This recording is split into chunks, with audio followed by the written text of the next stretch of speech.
do Mountain Time, ironically. You don't do daylight savings either, so it fucks you up half the year. That's what I meant to say, not the... Oops. This isn't where we Point are. is, Well, no Mountain one Time is cares. dumb. Whee. No one cares about those two time zones in between, anyways. Nope. Exactly. It's all Pacific time and East Coast time. Exactly. Although I prefer my time because my time I can subtract 1 and get Eastern. I can subtract 4, get Pacific. Well, Add 4, get British. you can Add also do 12, that with. get Japan. You can add and subtract all sorts of random numbers to get time for any area Yeah, from but any they're time not zone. random numbers. They're not random numbers. They're super easy. Super easy numbers. Send out the Well, thing. yeah, we're not adding like 7 to go to Pacific from Eastern. 3. Me. Well, that's Wacky's version of me as a tiefling. 2 Yes. of. I know it does. That's why it's me. It ignores the fact that your tiefling was a girl, though. Well, that's why I like that other picture she did where it was like the top half was a guy and the bottom half was a girl. I thought that was cool. Oh yeah, the card version. Yeah, the card. I like the card version the best. Usually, Over I, half the party's gender bent this time. usually I prep my tweet that I send out when we go live. Usually I have it like already typed out. And I also love that. I love that when I take the time to change. That's weird. I love it when I take the time to change my Twitch, like the stream title. That's weird. Oh, forgot to mute my own stream. I like when I take the time to change that way ahead of time, so it'll display the correct title when I tweet it. It just says my Twitch address, and that's it. But when the title's wrong, it always displays the title.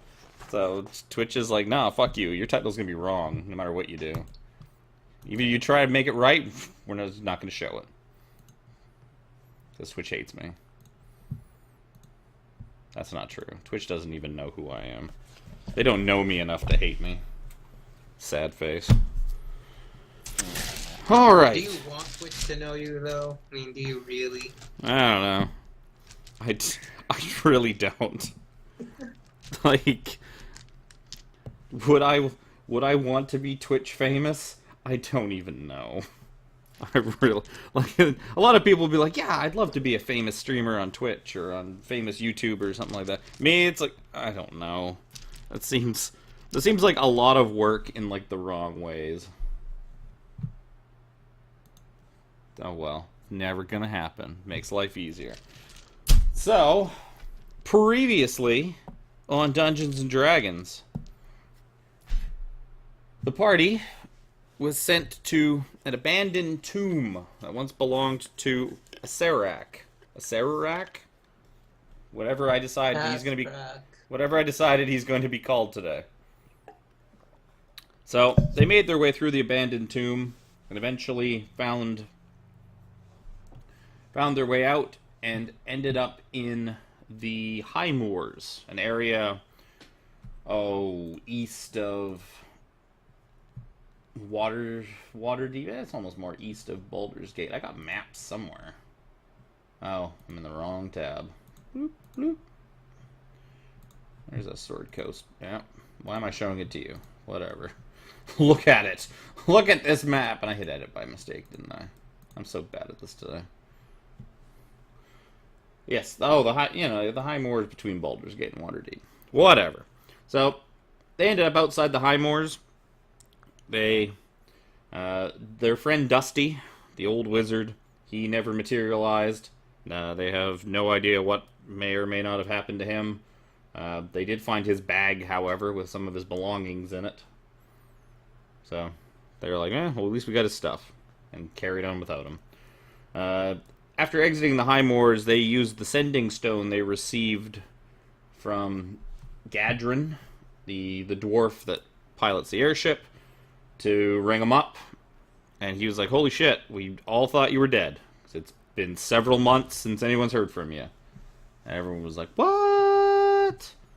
So he went and picked them up, flew them back to Neverwinter, where they we're basically told, like, hey, we need you to go to this Chult place, stop this soulmonger thing Sararak made, and fix things. We're gonna get into more details with that as part of the beginning of this episode. So, you guys are in Neverwinter. You have woken up. You've woken up after a good night's sleep. Probably your first good night's sleep in a while, since before you went to Barovia. You have been staying. I wake up in like a little bit of a sense of disbelief, like I'm in an actual bed right now. Yep. So, you guys have been staying in some of the guest quarters in Castle Never. In the morning, somebody comes and knocks on your doors. It's one of the castle guards, and says that after you eat breakfast, Captain Bellegarde would like you all to come back to the conference room. He's having a bit of a meeting before you head out. Oh, are we, just so I know, we're doing the milestones now for good, or is that not going to happen? Yeah, I think I'm going to do milestones. So I don't need to worry about, like, XP from last time or nothing like that? Nope. You only fought a few zombie, ghouly looking things anyways. Yeah, we didn't do much, but I was just curious. So, yeah. You guys are told, like, after breakfast, that, the captain wants to speak with you. Well, I guess let's go eat breakfast. Wait, is it after breakfast? Well, essentially. Sure. Get quick breakfast, and then we'll go see the captain. So, you guys head out. We'll say, like, you guys head to, like, the mess hall area. Eat with a bunch of the soldiers. The cooks and the chefs of the castle prepare a nice breakfast for you. This is probably also the best food you've had since before you went to Barovia as well. I mean, you spent a few days on the Gleaming Endeavor on your way back from the abandoned tomb, but I mean, Gadrin doesn't really keep the best stuff. He doesn't have a 5-star kitchen like in that little ship, so you've been sleeping in cots and just eating rations. Sure. Well, it's been more just common stuff, mostly your adventuring type rations. He kind of packs light, drinking a lot. 90% of his like food storage is just ale and beer. Liquid bread. A little bit of wine. I mean, he is a dwarf, so. So, you're escorted afterwards to the council hall where you met with Captain Bellegarde the day before, and inside you find a myriad of familiar faces waiting there to greet you. You find, of course, the captain. As I bring up just a bunch of things in my own window. The captain's there. The wizard Amon is there. You see... Nope, not her. Go away, Rhaenys. I mean, Ramalia Haventree from the Harpers, she's there again. Your friend Lena, the Shatterkai Witch, who once worked for Sarshan, she's there. Dekar, the Githzerai, who you rescued from Umbraforge. Almost forgot the name of the damn thing. Undermountain. Wow. And good old Graf Buren. He's there too. Because why wouldn't he be? So, as you walk in, the captain kind of greets you and says, we had a council meeting scheduled for later this afternoon. So I did my best to kind of pull some strings and get everybody in this morning before you all set off for Chult, to make sure that we tie up any loose ends before you leave, because you guys are going to be gone for a while. Again? Well, a typical sailing ship, like if I were to put you on a boat, even one of our best, it's about a 25-day sail with good winds to Chult from here. Thanks to Amon's efforts, he's been able to upgrade the whatever magic doohickey runs the Gleaming Endeavor, and that thing is about twice as fast as a standard sailing ship at this point. So it's like, Gadrin figures he can have you to Port Nyanzaru within just under 2 weeks. That's the fastest way for you guys to get there. So it's gonna be a while. I'm not expecting you guys back like tomorrow. Well, You we enjoy had us a being wizard. gone, don't you? A little Keeps him bit. out of it keeps us out of his hair. He definitely enjoys us not doing missions here.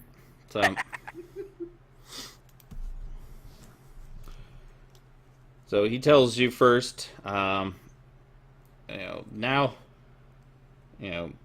ever since you guys left, I feel like I'm obligated to say that Lawaj would ask what we're getting paid to do this.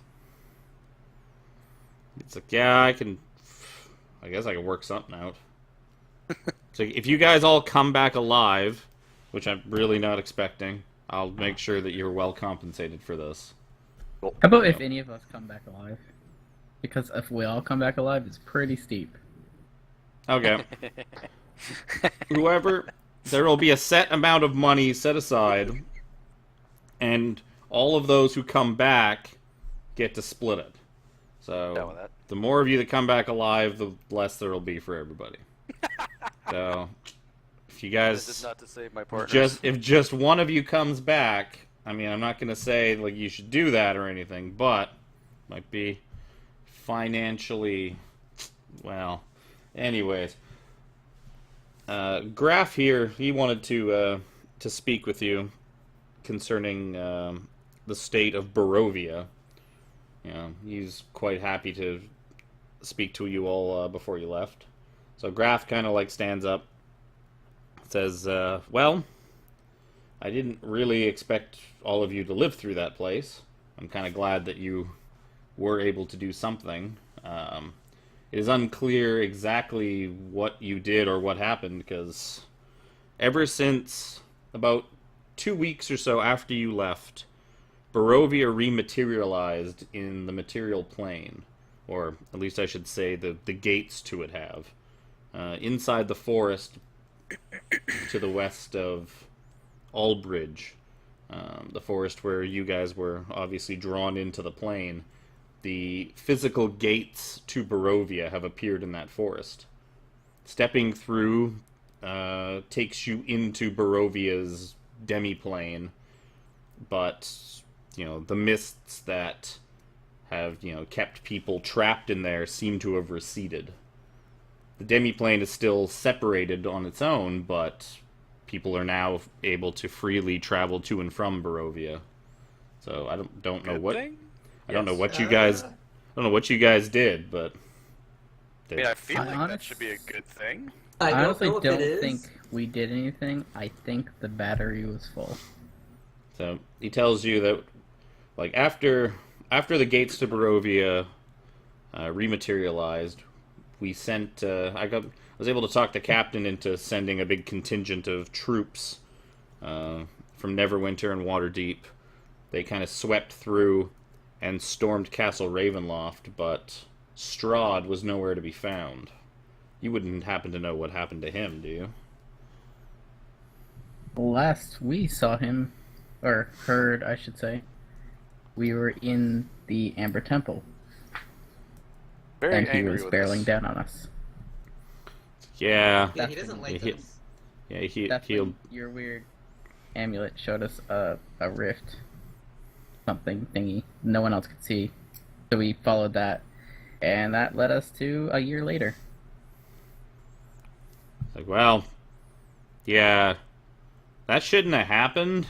I don't really know what the deal with that is. So that's What was the point of these amulets then? well, the amulets. Well, no, I'm talking about the time travel thing. Oh. It's like that's not on me.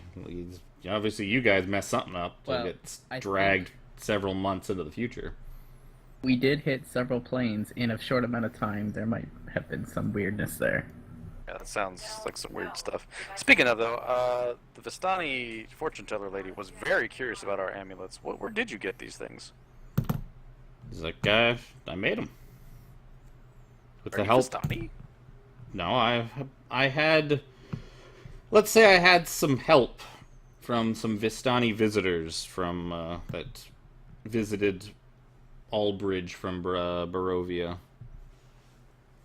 I thought you couldn't get to Aldrich from Barovia until just recently. No, the Vistani have been able to come and go from Barovia as much as they please.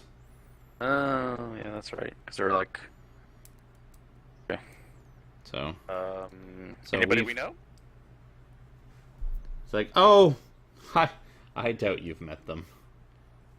You see a strange smile on his face when he says that. All We right. met some weird people in the Shadowfell. I kind They of want to deal with forget the about Shadowfell. Barovia, so let's just move on.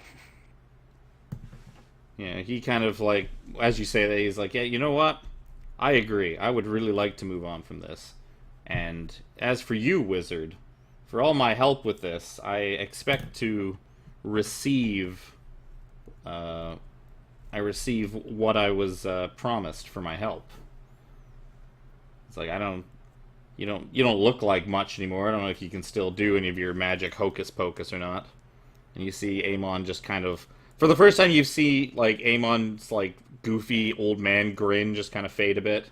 And he says, "Need I remind you that despite the fact I am a citizen and a dutiful representative of this office and of the great city of Neverwinter, I am still a Thayan wizard, and I would like you to remember that, Mr. Arroway. But yes, I will give you what you were promised." And you see, What did you just call him? you see Graf just kind of like shrug his shoulders and just like slump back down in his chair. I thought his name was Graf Van Buren. If that is his real name. If that is his real name. Well, that's not his real name. Arrowway is his real name. Well, you heard Amon mention Arroway in passing there as he was talking to him. You know, the captain kind of barges back in and is like, anyways, what we need you to do is go to Chult. So, apparently this soulmonger that you guys brought this, and he like kind of flashes like the book that you guys brought back. I guess he's been getting Amon to kind of go over it. It's like the information you brought back about the soulmonger.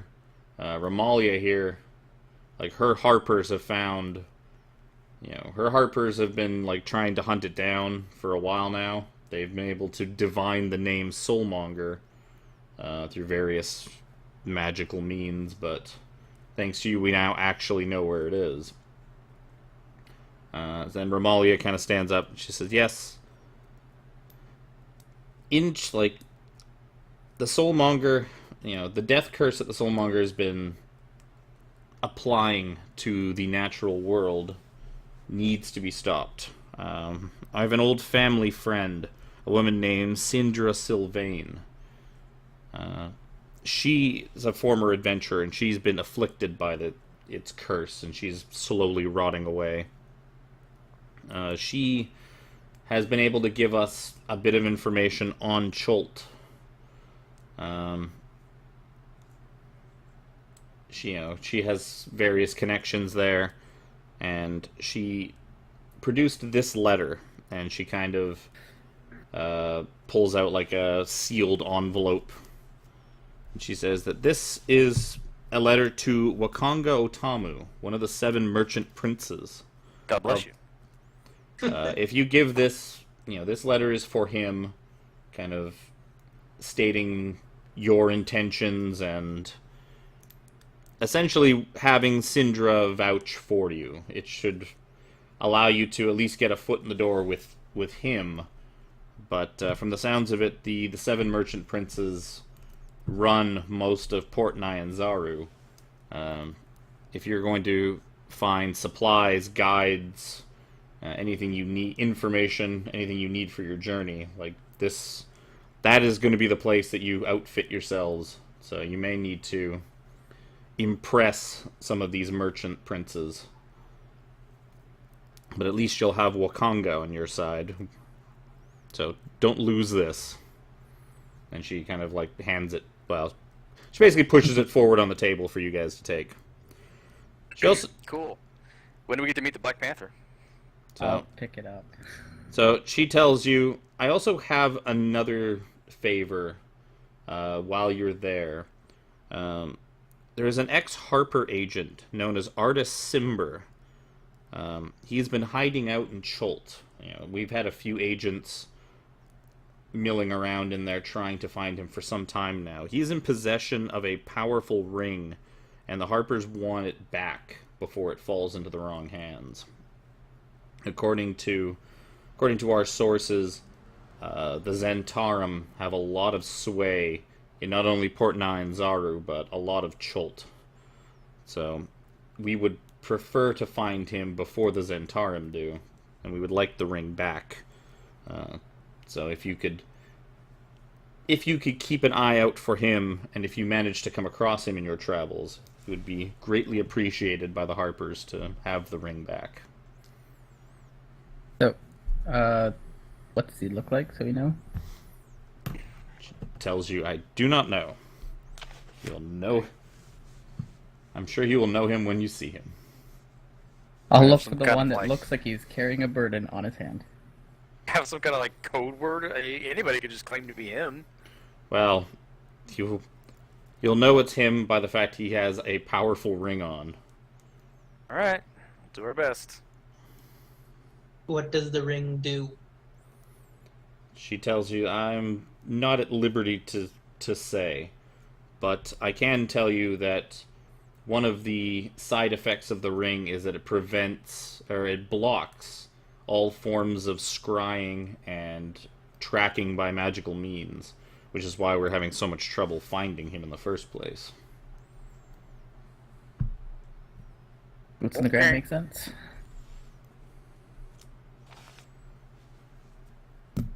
So, Make a note of that. So as you guys are, as you guys are finishing up, sort of talking to everybody, I imagine you're probably regaling everyone with details of where you've been and what you've exactly been doing, especially for Lena and Descartes, who have not been around to really hear any of this. Graf finally Graf showed- doesn't really seem to care. He looks like I he's just... finally show the captain that the sword actually has a blade. And it's not fake. He's like, I don't even know what to say to you people anymore. Like, I don't even know what's going on. And you hear a voice sort of call out from behind behind you guys from the entrance. And it says, yeah, what is going on in here? And you look, and there's like an older man, like with a crown on his head, kind of poking his head around the doorway, looking into the room. Suddenly you see the man that Jez, you, and Pyro saw the night before, kind of drunkenly accosting a bunch of his guards, stride into the room. I guess, Pyro, you know for sure that this is... wait. I forgot I have him hidden, because I never needed him until now. You know These his... meetings are his style, but it's way too early for him.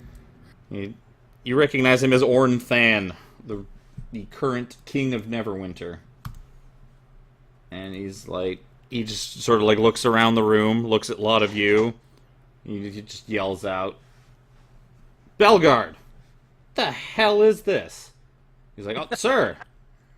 It's nothing. Just sending a group out to do a couple of things. He's like, it's nothing.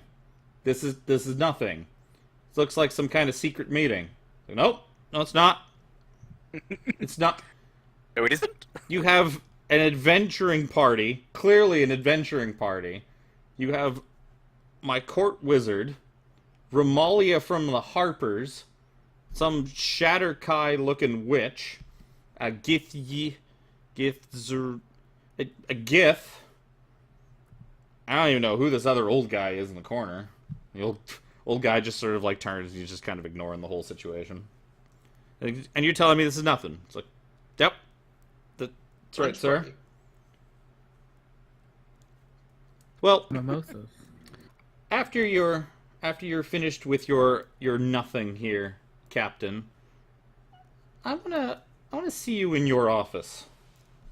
I think we need to have a little discussion about this. I'm just gonna like, ooh.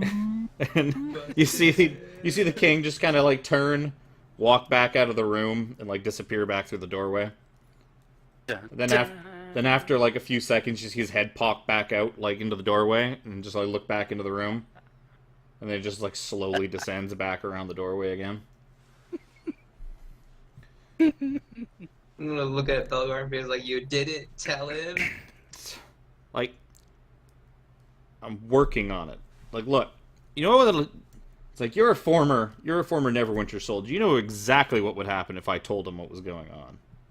If I told him, like, what was happening and like what the big problem is, he would already be halfway to Chult by now.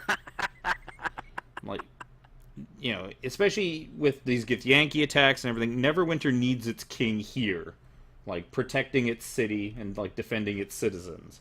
We do not need him halfway across the world, trudging through the jungle after some undead sorcerer thing and finding this some king. soul doohickey. Like, no, I can Well, handle like- this, and I intend on telling him. Just be like, we could use him. And like, he's really good at taking care of himself. He'll take care of us too. Yeah, but he needs to take care of the cities. It's like And the towns surrounding. I plan on giving him a full briefing of exactly what is going on here as soon as your ship is in the air. That's not a moment sooner. Maybe I missed this. Is Dakar interested in coming? Dakar, he's like, no, way too hot. Fair enough. You're a lizard. I'm not Aren't they a from- lizard. We're not Aren't lizards. they from the elemental plane of fire? No, they're from the elemental chaos. Oh, it's just adjacent. Actually, no, technically he lives in limbo. The Oh. Zerai are in limbo. The other way. Or around, also. Guys, probably get out of there. He's like, no. Plus, I have many things to do with the Githyanki running amok. Like, my people are trying to sort out exactly what they're planning.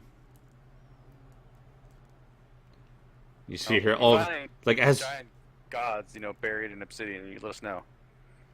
like, okay. Just asking. Going to Chult's not going to cause an international incident if we're there, right? It's like, of course not. I don't plan on telling anyone you're coming. Okay. now, You'll Chult- deny that you ever sent us, won't you? He tells you that from what we hear, Chult gets a lot of adventurers, a lot of explorers from all across Faerun. So your presence there is not really going to go. It's not going to stick out very much. I mean, in fact, I know another member of the Lord's Alliance, Baldur's Gate. They've been sending quite a few people there as of late. They're trying to sort of set up a strong foothold in Chult to kind of force out some of the trade between them and Kalimshan and some of the other southern areas of Faerun. You know, the recently appointed Grand Duke Ulder Ravengard, he's been kind of making it his mission as of late to really get a foot in the door in Chult and sort of have the Baldur's Gate flag flying in a good part of that region. So don't be surprised if you run into some of the Flaming Fist while you're down there. Again? They're our allies, right?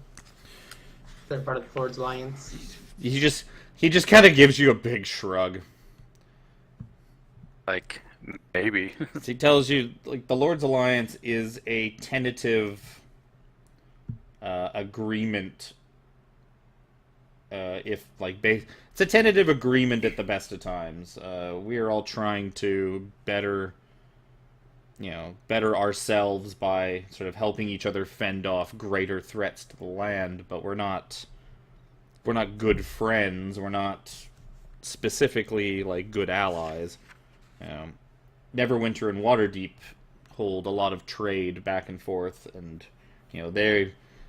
they're some of our allies, but some of the southern areas, like specifically Baldur's Gate, they kind of like to keep to themselves and handle matters in their own way.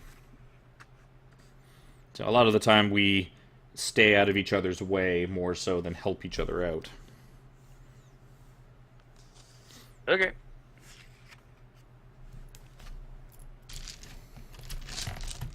So he tells you that he kind of like looks outside, basically tries to get an idea of the time of day, and he's like, well, Gadrin should have the ship prepared by now. You'll find him in the harbor. We decided to hold this meeting after breakfast because, he's probably hungover, and if we'd held this meeting earlier, you would have been sitting around waiting on him for a few hours.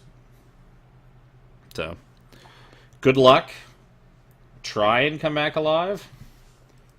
Remember, also keep in mind that if you die, until this soulmonger is taken care of, that there is no coming back. Like, if any of us die, that is it. So, try and take care of that for us, will you? Yeah, it really sucks living on a no land pressure. where you can only die once. YOLO. And- I was like, you guys YOLO. should get some Dragon Balls. We don't know what Dragon Balls are. They don't either.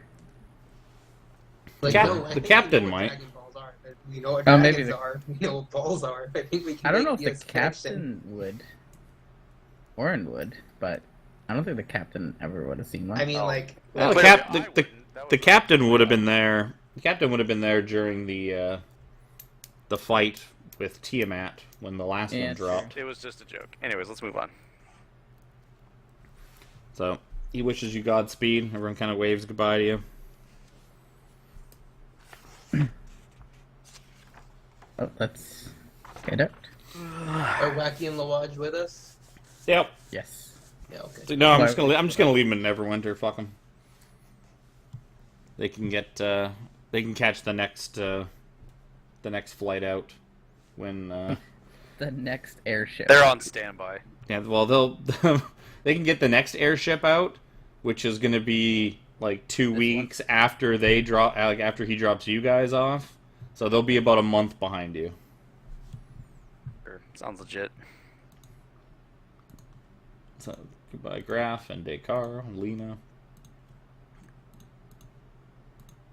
I don't know if you were trying to open those for us, but they didn't show up. No, I just had them open for the stream more than stream. anything else. Figured you guys can open them all up yourselves. They're all right there in the Allies tab. The NPC Allies. It's all kinds of stuff in here that you don't have. Like Mindressa the Siren. You didn't want to meet her. You were scared of her beautiful singing. What? When did that happen? in the tomb. Oh, that's the tomb. Yeah, okay. So, you guys head down to the harbor. You find the Gleaming Endeavor just moored in one of the ports, waiting for you. Would've been nice. So Gadrin's already there, like on the ship, basically just yelling at some deckhands to like load things and push crates around. Looks a little bit worse for wear this morning. You imagine he had a pretty good one, pretty good one. So he's spent a little bit of extra coin this morning to just have people load the ship up for him, rather than do anything himself. It's like, aye. We got a long journey ahead of us, so if there's anything you be needing, here's your last chance. We ain't stopping until we get to Port Nyanzaru. I'm sure we can find potions there, but potions?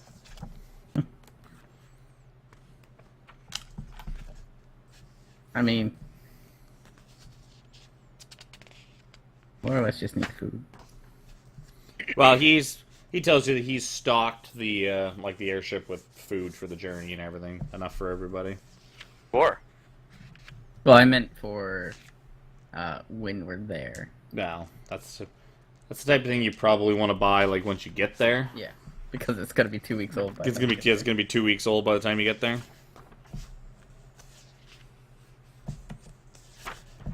It's like, well, that's it. All aboard. Good. There we go. So, you guys climb aboard the Gleaming Endeavor. You know, the sails all frill out, and he basically just... You see him just sort of steer the ship out of the Neverwinter Harbor. You know, it doesn't actually... He doesn't, like, take it off until he gets a little bit further out to sea, away from the city. Especially with Moonstone Mask floating in the way, and Sky Pirate's Hold, and kind of just bobbing around at the same spot. He's like, yeah, I almost hit that stupid Sky Pirate's Hold. So I'm coming in one of these times. So now I just kind of sail her out of the way a little bit before I lift her off.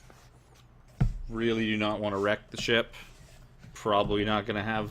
Not just going to be able to take this to, like, an airship repairs place. Oh. So, airship takes off, and you are skyward. So, it is a bit of a journey as you all begin to head south. Oh, I didn't put that full-size map.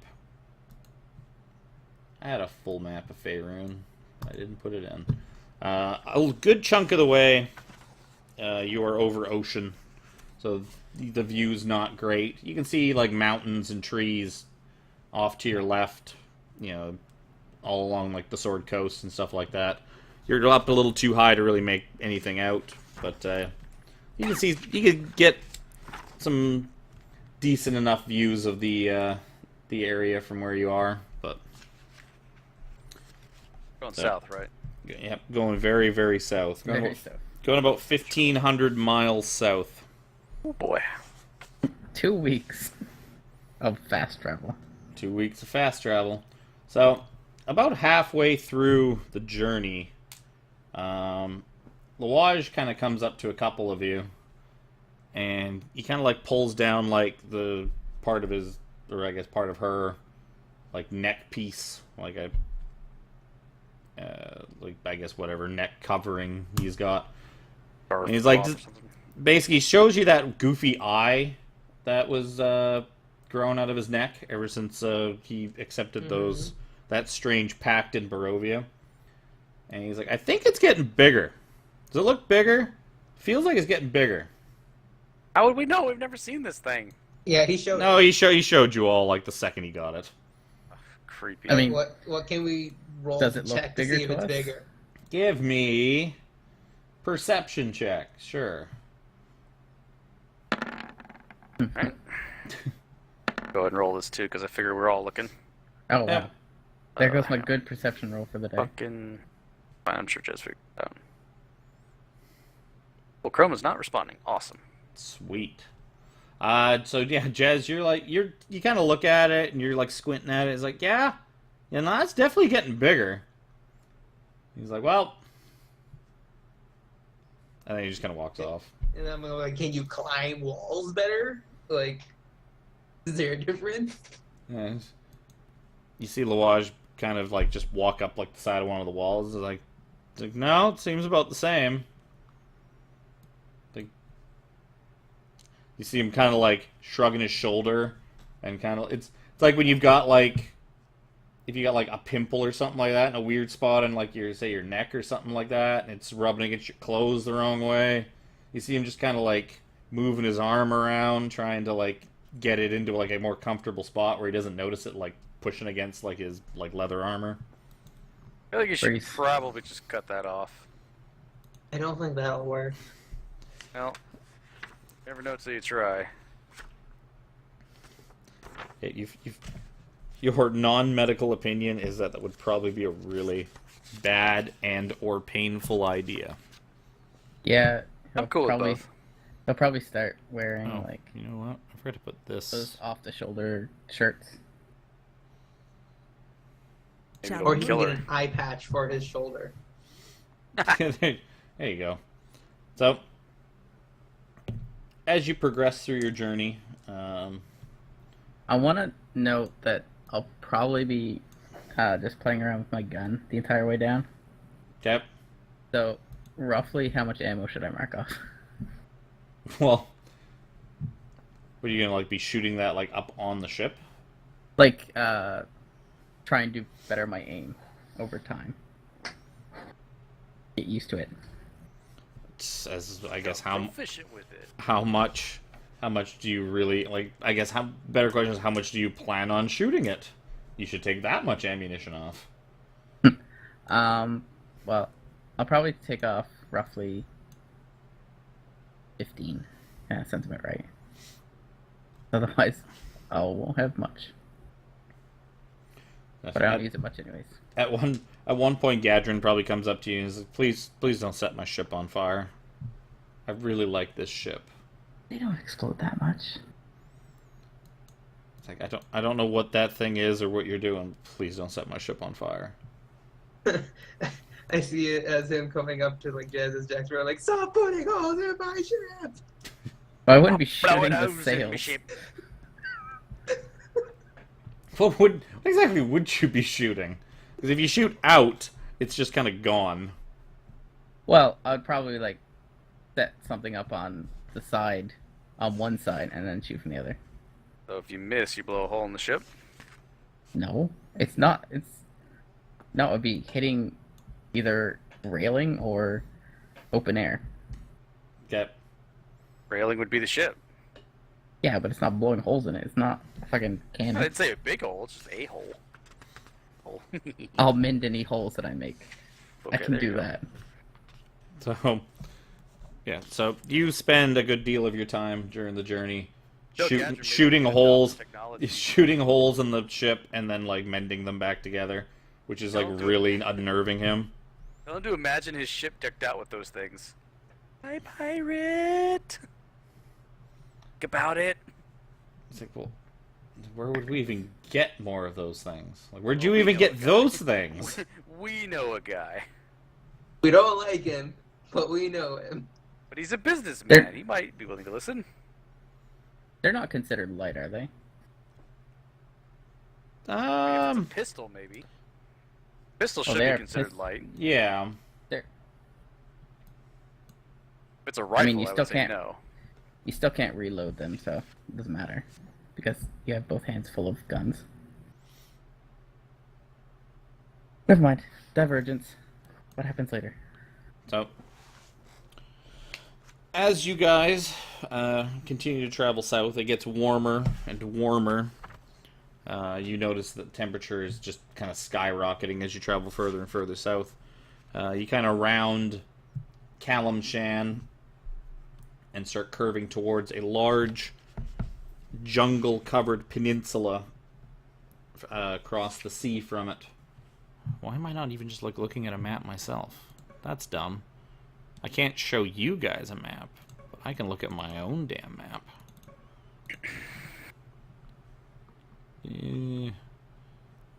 God. Oh. You would think it would be in the folder called Maps, but it's not, because that would be way too simple. I don't like to do things simple. Oh my god, thank you. I can cheat. I can throw it up on the stream, too.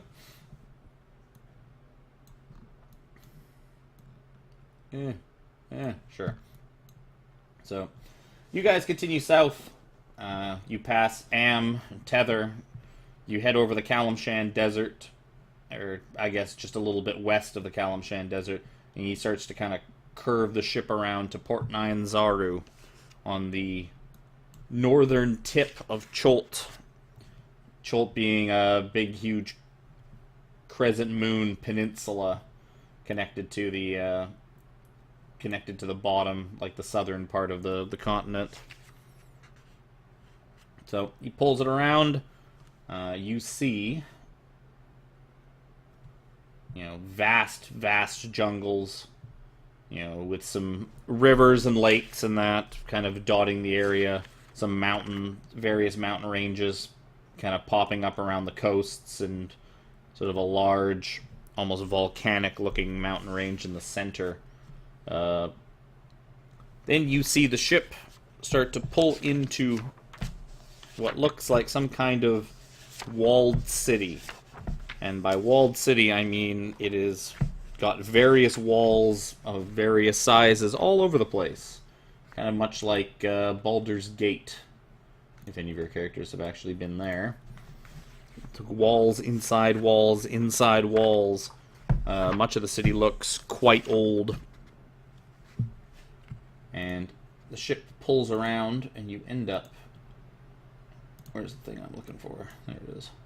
You pull into Port 9 Zaru Harbor. So, as you guys kind of come up on deck, you notice, you appear in a tropical city under the blazing sun. The familiar sounds of a harbor, creaking ropes, slapping waves, and heavy barrels rolling across cobblestones, mingle with the voices shouting and cursing in an unfamiliar language filled with clicks, inhalations, and sing-songy words that make it sound almost musical. The aroma of unfamiliar spices and tropical fruit mix with the wharf-side smells of fish, tar, and canvas. Beyond all that, Port 9 Zaru is an explosion of color. Buildings are painted in bright shades of blue, green, orange, and salmon pink, or their walls are adorned with murals portraying giant reptiles and mythical heroes. Every building sports baskets and clay urns of colorful flowers, or is draped in leafy, flowering vines. Minstrels in bright clothing adorned with feathers and shells perform on street corners, and multicolored pennants and sun awnings flutter atop the city walls. A crowd of children dressed in feathered hats and capes races past you, squealing in delighted terror, as a street performer costumed as a big-toothed lizard stomps and roars behind them. The whole city seems to be bustling, sweating, laughing, swearing, and singing. Cool. And how do I always end up on this useless tab? First thing we probably should do is look for this trade prints. So, all players.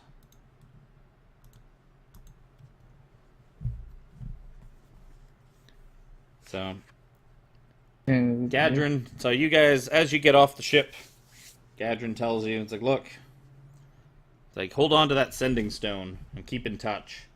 And if you have any messages for Bellegarde and them, like, I'll make sure to relay them. If you need me to come back, though, you're gonna be waiting a while. So just keep that in mind. Don't expect the cavalry to come swinging in like a couple of days. It was a long journey out here, and it's going to be a long journey back. So, if you need me to come back for you, you're gonna be waiting like a couple of weeks at least, depending on where I am. Okay. It's like, you lot have been through tougher situations than this. You'll be fine. This place is much more colorful than the last two places we've been. That is true. Be happy about that. So, as you guys disembark, you guys start like making your way a little bit further into the wharf, and you kind of have to stop suddenly as this large reptile walking on its hind legs, pulling a cart behind it, kind of just crosses into your path. The person like riding atop the giant lizard just kind of like yells at you, like in this strange accent, like get out of the road, watch where you're going. As he sort of steers this giant lizard through the city streets, pulling a big cart behind it. It's not really like any lizard you've ever seen before. It's kind of got a big, it's got kind of a weird round head, and it's got little tiny arms, but like big, huge, muscly legs and a big thick tail. Cool. Looking around, you see quite a few more of these strange lizards and that, of various sizes and shapes, and some with giant horns, some with fins on their backs. They seem to be the beasts of burden here in this town. In place of horses or cows, there seem to be these giant lizards everywhere. A weird, weird Strange and fantastical place. fauna. Aren't fauna flowers. Oh, that's flora.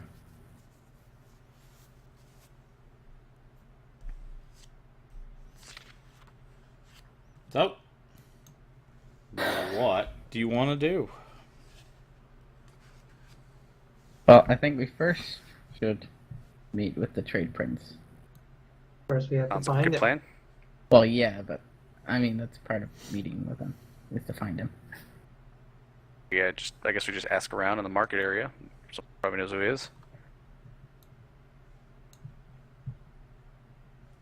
Do we see where most of the market seems to be? Right Or is now, it all over. it's kind of all over. Like you guys right now are sort of in the heart of the harbor district. In fact, the fuck? Where'd my numbers go? Oh, I screwed up. That's why. Yeah, so yeah, you guys are parked sort of just north of the, actually you guys should be over here more, I think. Because I actually had you guys in the dry dock. Oh, actually you wouldn't be here either. No, you would be bloop, down here. Going all over. Yeah, so essentially this area here is where about you would have gotten off. You notice that looking across the bay, you notice that it looks like they're building ships over in this area here, and you see the ships over in this area are much fancier and seem to have much more filigree and work put into them. So you imagine that's the high class important people's ships. As for the rest of the harbor, you guys see sails and insignias from all over the place. You see crests denoting Waterdeep, Baldur's Gate, all sorts of other places from around the Sword Coast that you don't really recognize.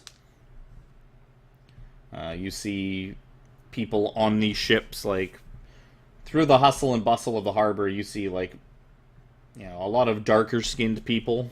That seem to be like the natural Chultan locals, but you see a lot of like much fairer skinned people, like you recognize from where you're from. So you imagine that this port, despite it being kind of way out of the way, is quite a popular trade destination. It seems to bring in people from all over the Sword Coast and probably all over Faerun.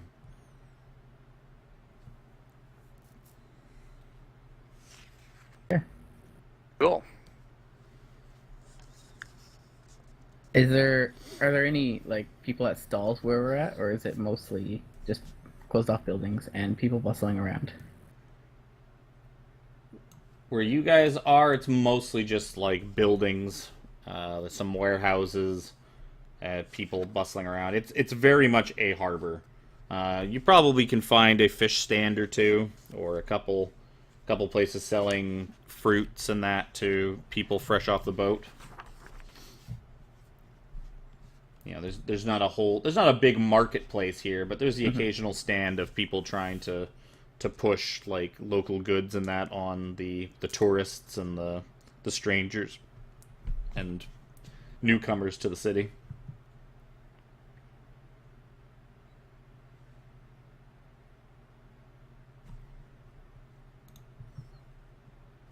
Okay. Since no one else is talking, I think I'm gonna go up to like anyone that's like a fish merchant or one of the fruit merchants here, and ask them. Excuse me. Do you know where the trade merchants are? Or sorry, the merchant princes? He's like, oh, the merchant princes. It's like, well, I mean, I may be able to figure out where they are. In the meantime, would you care to buy some fresh fruit while I ponder this question of yours? What kind of fruit is he selling? That's a good question. He seems to be selling like a strange yellow, like star-shaped fruit. And how much is this fruit? He's like, oh well, for you, a silver. I will put down 2 silver. And I'll take one. It's like, oh, stranger is very generous. Yes, the great merchant princes. They generally speak to the populace from their seat over at Golden Throne. And then he gestures. I have to make sure that I'm right because I seemingly have forgotten everything that I read yesterday. Like it's all just fallen out of my head and no, where the hell is freaking Golden Throne? This place looks fancy. Yeah. That ain't it. That's what I thought too. Maybe. I did a bad job preparing. It does they do a really weird job of laying the stuff out in this book.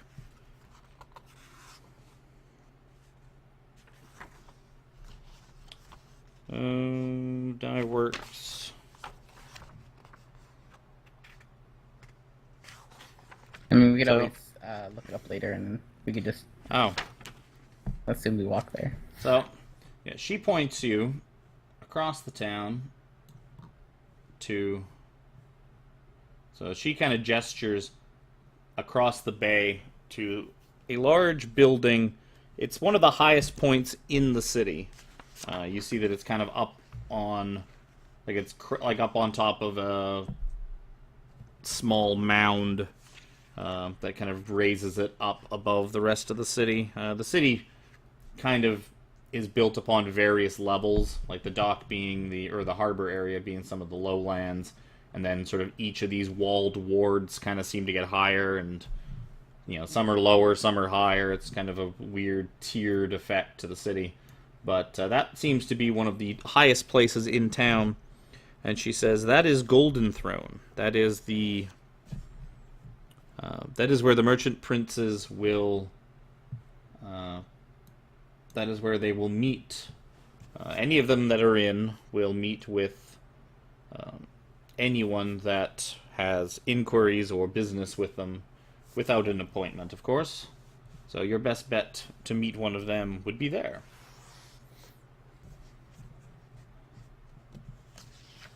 Thank you very much. And then I'll give her an extra silver as I leave. Okay.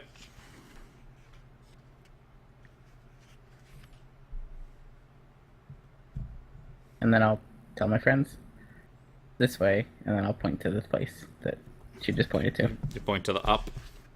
To the Okay. up. Yep. Sounds like a good way to go.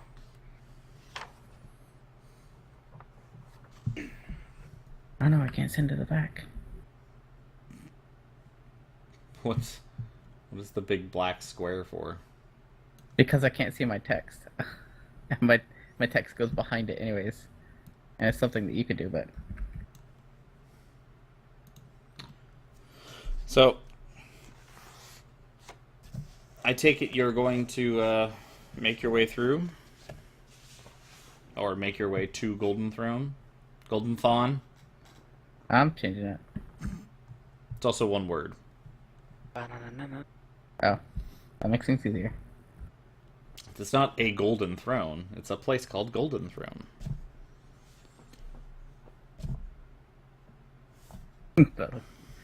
My labeling doesn't work so well on this super detailed map. As you guys begin to sort of move and wind your way through the various city streets, you find that the city is just not only are you all of you just sweltering to death in the heat, like this place seems much hotter than probably anywhere you guys have visited previously. But the town just seems full of life and full of people. Like there are people like pushing past you constantly, in a hurry to get here or there. Those large lizards, you seem to run into them all in all sorts of places, moving things here and there, or people just, like riding atop them to try and get basically to get a more comfortable tour through the city. You even pass a couple that are sort of standing off to the side in like kind of a wider like street corner, and they seem to have all sorts of brightly colored patterns and stripes and like decorations and that painted on the sides of them. I'll ask some random passerby, oh, is there a parade today? He says, no, those are for the races. They race them? It's like, yes, there's a dinosaur race once a week. The next race is in 2 days. Last place I was at, they had a festival once a week. It was horrible. Kids were required. It's like, I well, don't know what actually happened at the festival, but didn't seem like it was good. it's like, well, kids also love to come to this. Kids love dinosaurs. That's what those lizards are called. It's like, yes, there are many types. My son, he's a big fan of them. He knows them all. Has he caught them all yet? It's like, that is the wrong species.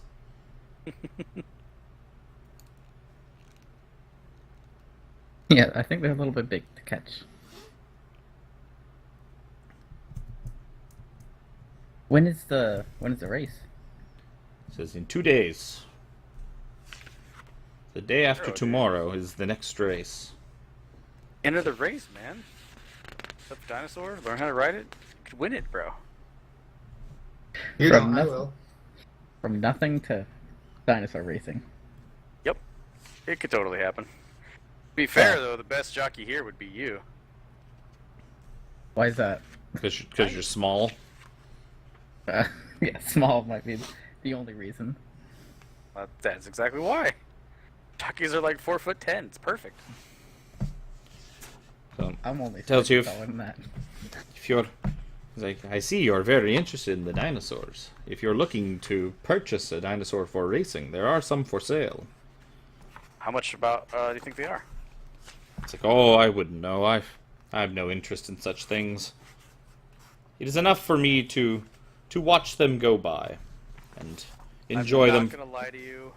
I might want to purchase a dinosaur. He tells you that Someday.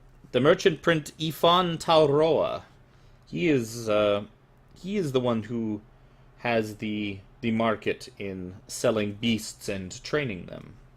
If you are able to get an audience with him, I'm sure you could.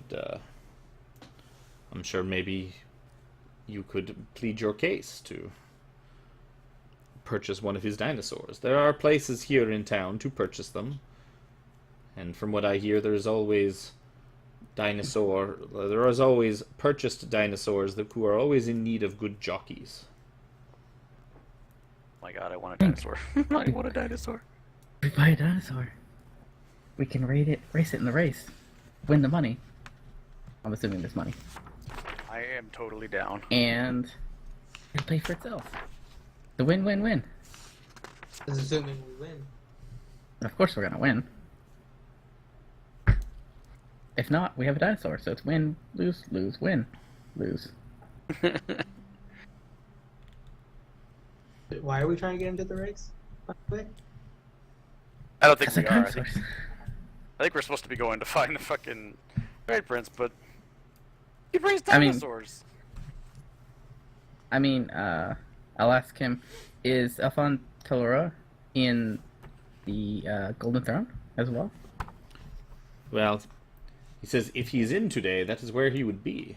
The merchant princes are not they're not always there. You know, they come and go when if they have the time to meet with people, that is where they will be. So it's like a timeshare throne. Well, there is meeting rooms for all the princes, but it is a rare day when all the princes are in attendance at Golden Throne. Well, thank you very much, sir. I hope your son gets a dinosaur. He's like, well, don't worry, that is not going to happen. And I gotta start walking off, talking excitedly about, I wonder what types of kinds there are, aside from the ones we've seen. Big ones and little ones with little hands and big teeth. And so he would point you to...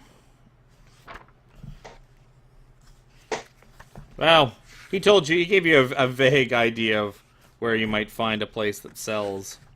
Oh, that's where they are. It's 25. I should put the numbers on the real map so that I save myself a little bit of... Yeah, you could even put them on the... Yeah, on so the, he kind of gestured back towards the... The other problem is that this map is sideways. I hate maps that are not north up.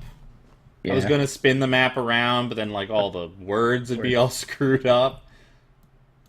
I also have a version of this without any of the words, and it's like, Then you have to Well- do what I did. So he tells you, he kind of gestured, so first of all, you guys you're making your way up. He gestured outside the Making walls my way to the to- south, Fucking fast. and, yeah, he basically told you in the Tiriki in the Tiriki anchorage is where the dinosaur pens are, and that is where the buying and selling of dinosaurs takes place. I'll have to visit there. Yeah, we can do that later. Good thing we got no pressing matter on hand. Let's go. So, you guys continue. You move past. God, I wish I had all this stuff memorized still. So, you go past what seems to be a giant bazaar. It is a giant tent, essentially. Like a Y-shaped tent. And inside is a massive bazaar. So, there's like market stalls and stands of all kinds all throughout it. That seems to be like there's just crowds around it and through it. It's a bit of a shit show getting in and out of there, but that seems to be one of the main marketplaces in town.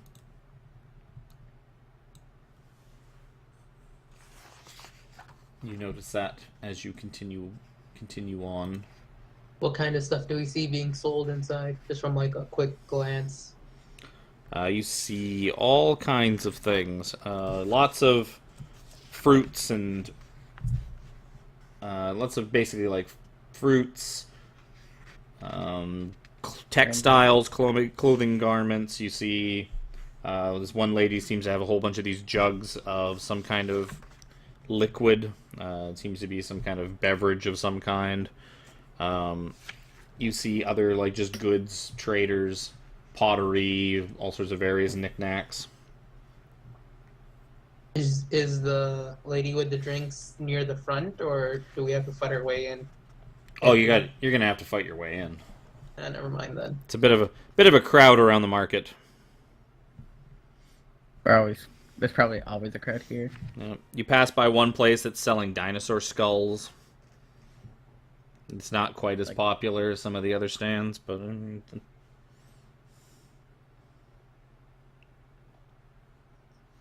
yeah, you see, you pass by, you kind of bump into and pass by more than your fair share of guards.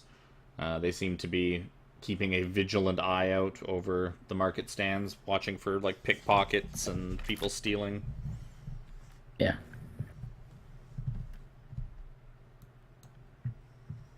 Your wallet's close, Okay. guys. Yeah, no kidding, right? And we keep an eye on the watch. Somehow, If he's stolen from us, we don't know yet. He. He's out of eyes now. He's out of eyes. Pies. Oh, pies. Yeah, He's out of head. at this point, his pie stash is gone. He's either eaten them all, or the rest would have rotten away by now.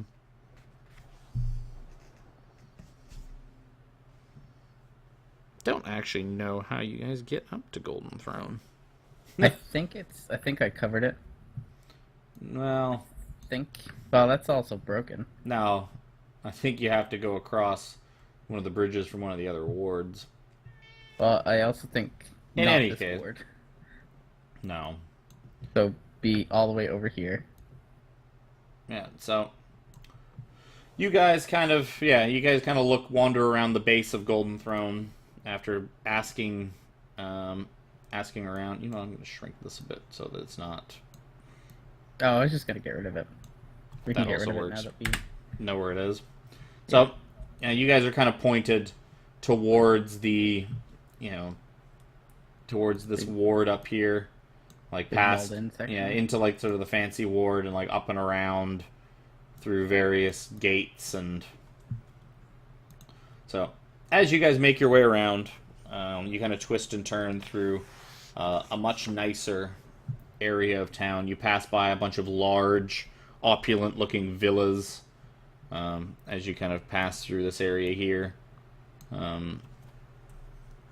asking around, people, you kind of get the hint that these are the villas of the 7 merchant princes.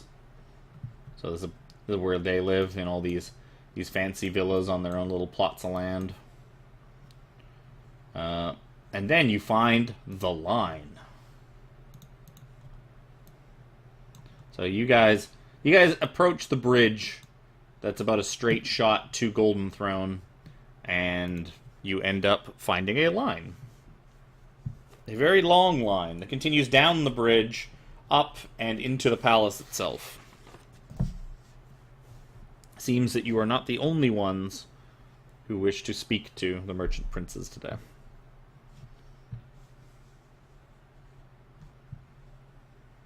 Well, knowing lines, I'll get in a line. Okay. And they just stand there.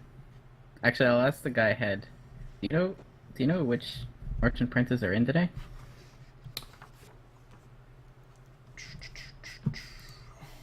That's a good question. You know what a good way to check for that is? Roll for it. You could roll a d7 to see how many are there. And then something like that. So he tells you that Ifan Talroa is in, and Jobal. Well, we don't exactly have business with Stefan, not like pressing matters with him or anything, so we don't have to go talk to him right now. It's like, I could be wrong. That is just what I've heard. That's what's been passed back down through the line. The last person who told me that also said purple monkey dishwasher. I do not know what this means. So as you guys are spending a few minutes in the heat, you hear a voice behind you. It's like, what? Look at this line. Like, what is this? Turn around and tell him that's the line to see the merchant princes. So you see, as you turn around, a bit of a somewhat portly, bearded fellow, dressed in. You know, he's dressed much more northern. He doesn't seem to be dressed in the sort of open silks and flowing like clothes that most of the Chultans are. He's much paler skinned, so you imagine he's not from around here. He's an outsider like the lot of you. He's like, well, this won't do. I have business with the 7 merchant princes. I have signed copies of my book to deliver to them. Guess all these people have business too. I'm gonna take a quick peek at his hands to see if he's wearing any rings. He does not appear to be wearing any rings. What's your book about? He's like, it is my latest book, and I think it's going to be one of my most popular. It is a guide to monsters. I call it Volo's Guide to Monsters. Tell me more. I take it you're Volo. It's like, yes, my name is Volothamp Getarm. Get arm. Getarm. Get arm. I'm Jafar. Nice to meet you. Hi, my name is Marissa. So, And then I'll go into my long spiel of my actual name. I like your mustache. I don't have it up right now.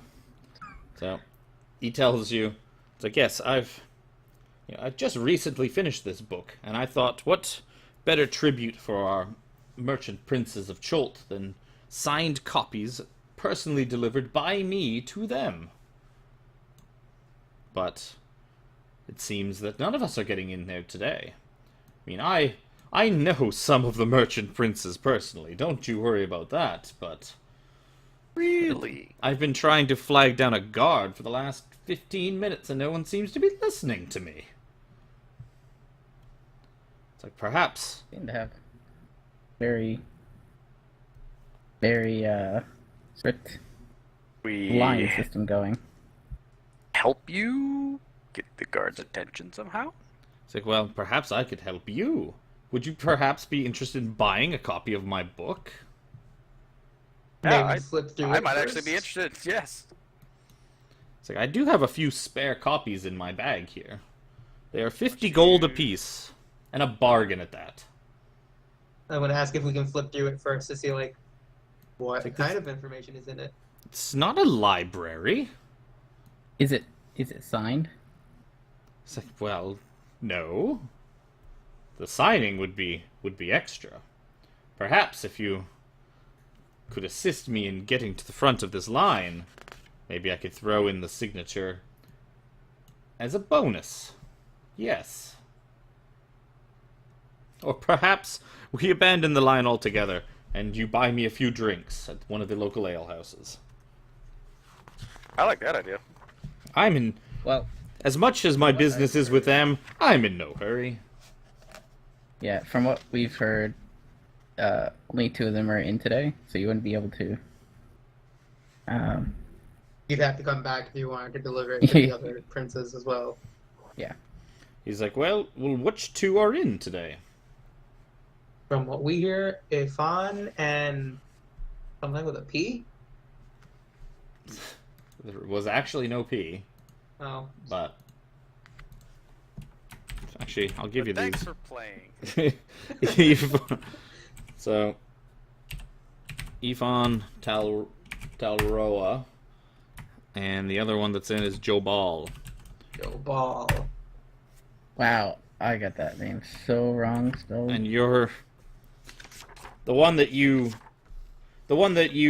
some have business with. Well, even though you may want business with all of them, but the one you have a slight in with is Wakanga Otango. Otamu.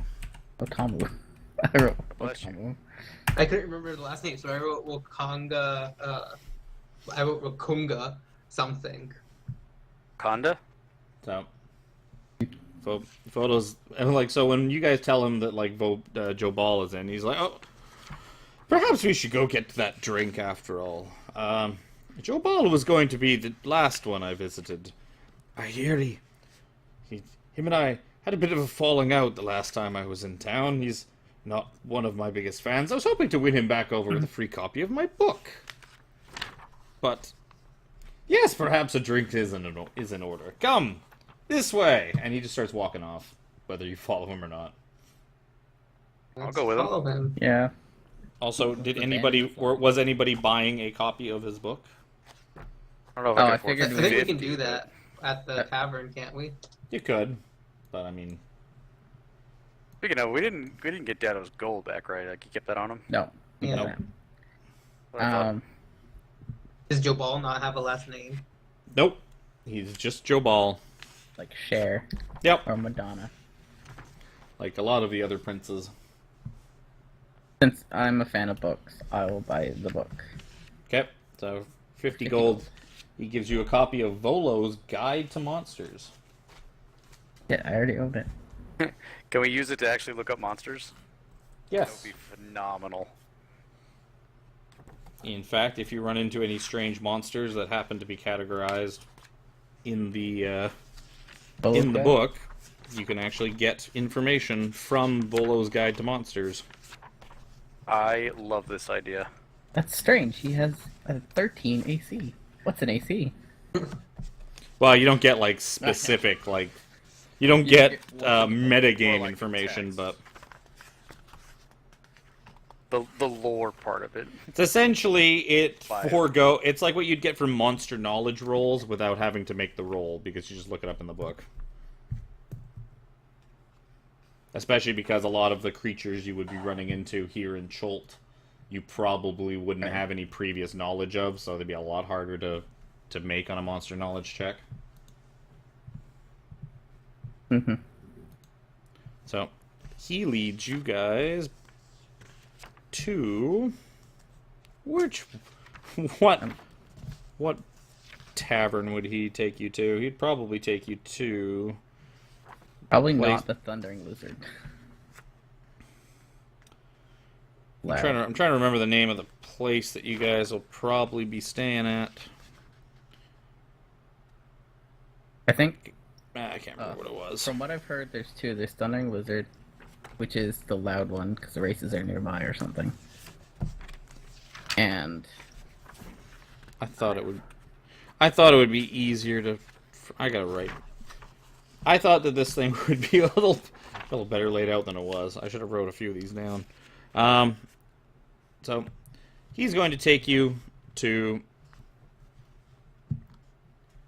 He's going to take you to a small tavern up in this area. Actually, it'll be east. It's going to be on the edge of the harbor ward. So he's going to take you to a small place there. Called the Drowning Lizard. Doesn't seem to be super popular. Could be the name, you're not sure. But you get in there, it's fairly empty. It's just a small hole in the wall kind of tavern. Not the type of place you could stay, just the type of place you can drink. So,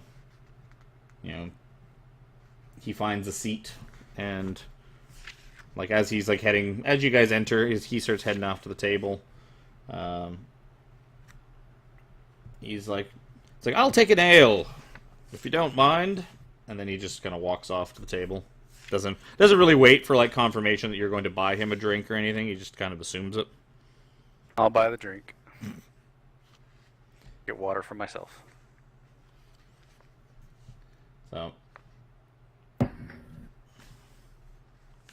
you guys sit down. You guys grab some drinks, sit down with Volo. He's like, so, what brings you all to Cholt and to the lovely Port Nyanzaru? Vacation? I'm that's desperate to cursed. get my hands on a dinosaur. It's like, oh, picture yourself a racer, do you? No, I just want one to ride. Doesn't have to be a fast one. It's like, that's... If you're going to get a dinosaur to ride, why not make it a fast one? And you can race it. No. There's great wealth and fame to be had in the dinosaur races. Are there any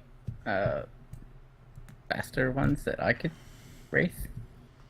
That require someone that's small? So if you're just looking for something small and fast, an Allosaurus is your best bet. Allosaurus.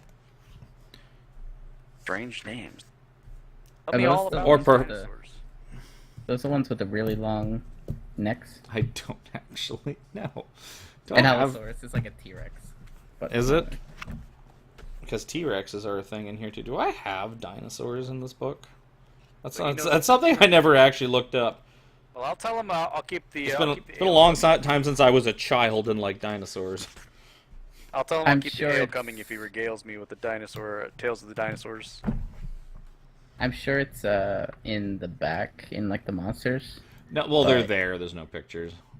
I'll just look this up. is an Allosaurus. Allosaurus. Yeah, basically like a T-Rex looking thing. It's like a T-Rex with fucking Jar Jar Going Binks' by- head on it. Going by My Little Pony lore, an Allosaurus would be like a little piece of everything. All The right. alicorn. Why? So Why do you know? I have He children. has 2 daughters. that's not an excuse. I So want to see the movie on Friday, dude. tells you there's also there's also a like the Tyrannosauruses. The young Tyrannosauruses are also quite fast, but they can also be a bit unruly. He's like, how? It's like how much racing have you done? Like, obviously not dinosaurs. You seem pretty new to it, but have you done much riding yourself? Horses, various I've done other things. 0. I mean, we have horses, Because perhaps and I do ride them, but they You'll- usually stay on 4 legs. so you're interested in getting to talk to the princes. I'm interested in, saving myself some time and meeting with all the princes at once. That way it's a little less likely that a couple of them string me up alive. Perhaps, yes, a plan is developing. More ale! I need more ale for the plan to the ferment next properly. It's like, good. So, as he kind of like starts downing like the second big mug of ale. It's like, if you were to place highly, perhaps even win the next race, like you would be seen as quite prominent people of interest and probably catch the eye of most, if not all, of the merchant princes. They're very interested in anyone who can display great feats in their city. And with you and our retinue, you'll get to meet them too. It's like, well, yes. I mean, it is my idea, after all. Problem is, we don't have any dinosaurs. Well, just buy a dinosaur then. How much do they go for? Don't we have That's to meet the something prince to buy the nobody has told dinosaur? us. It's like, well, tells you that Ifan is essentially he's the one in charge of, all of the dinosaur purchasing, breeding, training. It is all done under his umbrella. He has many merchants and that working for him. You may be able to get yourself into a team. There are various backers who own the dinosaurs, like own their own racing dinosaurs, but find other people to race them for them, because they do not wish the thrill or the egregious bodily harm that may come from racing the dinosaurs. Sorry, come again? It's like, racing the dinosaurs. Sounds like a blast, doesn't it? Oh, if it wasn't can't race if it wasn't for something this that bad big. knee of mine, I would love to get on top of one Oh, of did them you, and did you shake an arrow to the knee? it's like, He's no, right, just not an just a essential. trick knee. It it fails me sometimes. Do tricks? It's from standing on that box the whole time. Yes, it took me many hours to pause for to pose for that painting. Perhaps one day someone will invent a thing to take an image of yourself much faster than a painting. What a world that would be. Called minor illusion. It's just a cantrip. You could also cast time stop and then paint it then. Yeah, For time all stop of only 6 lasts for like 30 seconds. seconds. Well, no, Yeah, like your stop. Wacky's version of time stop only lasts for 6 seconds. The real stop. the ninth level spell time stop lasts for 24 seconds. I feel like that's not gonna happen. Hey, still might work. Anyways, then we were pointed towards Tiriki Anchorage to talk with someone about it as well. So maybe we can find a team there. Did you guys ever? I don't think you guys ever answered him why you were in Well, town. Bones. I said, Death Curse as soon as Bones said, to own a dinosaur. So I don't know if he just, if he would have heard me over top of Bones, excitedly don't talking think about he dinosaurs. did. No, I mean Volo. Yeah. So yeah, no, you don't think he did. You think like the dinosaur topic kind of took most of his attention. You know, he wrote a book about monsters. Dinosaurs are monsters. He kind of went with what he knew. But as you kind of elaborate further Everything on that like was the in death curse, book. he tells you that it's like, oh, it's like I've heard rumors that that there was some kind of curse, some kind of death curse milling about. So you fancy that the cause of it is here in Chult.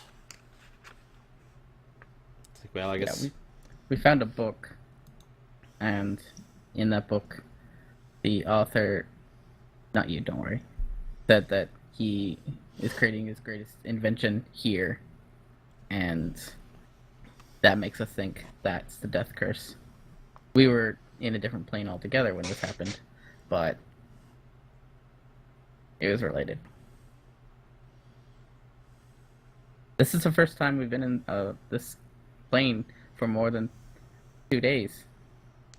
It's a bit overwhelming having color back. he's like, yes. He seems to just kind of like skip over that and like seems to be like lost in his own thoughts. He's like, well, you know, it is very possible that your death curse object is located here in Chult. A great and mysterious land this place is. Many things are lost to those jungles. You know, many people go searching for various things out there and never come back. It's like, oh, the stories I've heard. What have you heard? So Is there anything we should look out for? Stories. he Just tell said. he tells you that it's like I haven't been in town for very long. My ship just got in a couple of days ago. I've mostly just been enjoying the sights and sounds of the city and the various delicacies and more than my fair share of the women. But I have heard of a few odd tales since I've gotten here. So tells you that there's a ruined city that lies up the river Tath, past Kalaka, or Kahaka. Well, that's a terrible thing to pronounce. Kahakla. Oh, Kalaka. No, it's Kahakla.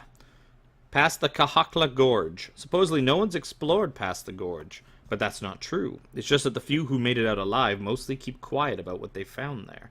I have it on good authority that the ruins are guarded by a Naga who is both wise and generous. It's also probably at this point he's going to... Started by Like- a what? A Naga. That is our word. Don't make it a race thing. Considering how Caucasian your character is, that would be more of the Chultan people's word. Well, seriously though, what is a Naga So, in this world? It's what we think it it is. tells you Okay. perhaps if you bought a copy of Volo's Guide to Monsters... I'll just have ask one. Jazz, like, can I look it up? Your book? I'll flip to Naga. You Come through it to find Naga. I don't think you find it in there. He just said perhaps God if you damn it, buy. Bolo! He did say perhaps. You didn't say for sure. I'm almost positive that it's not in there.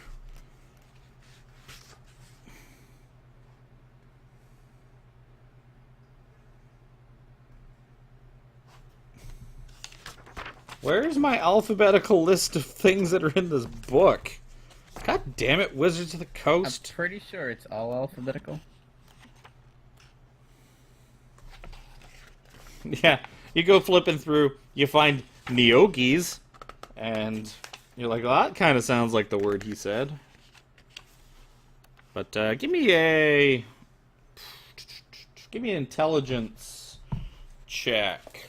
Nature? I'm gonna say nature. Yeah, nature or arcana, but I don't think they would be arcana. So, yeah. So you know that a naga is basically a big snake thing. Great with a big human face. ol' snake thing with a human face. Essentially, they basically look like gigantic cobras. Not to be confused with Yanti. Yes. He also tells you, he's like, yes, from what I've heard, there's more than a fair share of the Wanti in this land as well. Snakes do love jungles. But at this time, he kind of like reaches into his bag and he pulls out a map of Chult.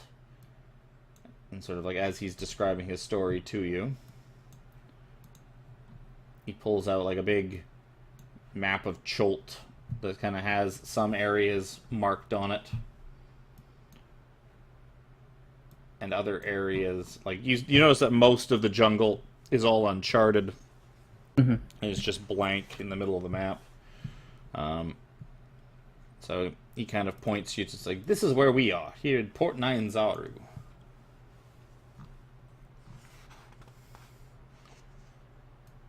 He told you that... I'm laughing. I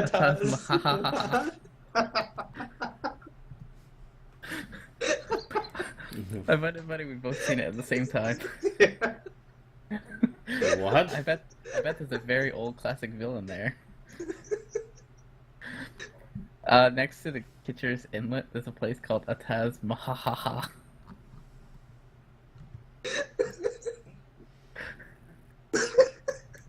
Why am I not seeing this? It's over here. Oh, I didn't even notice that.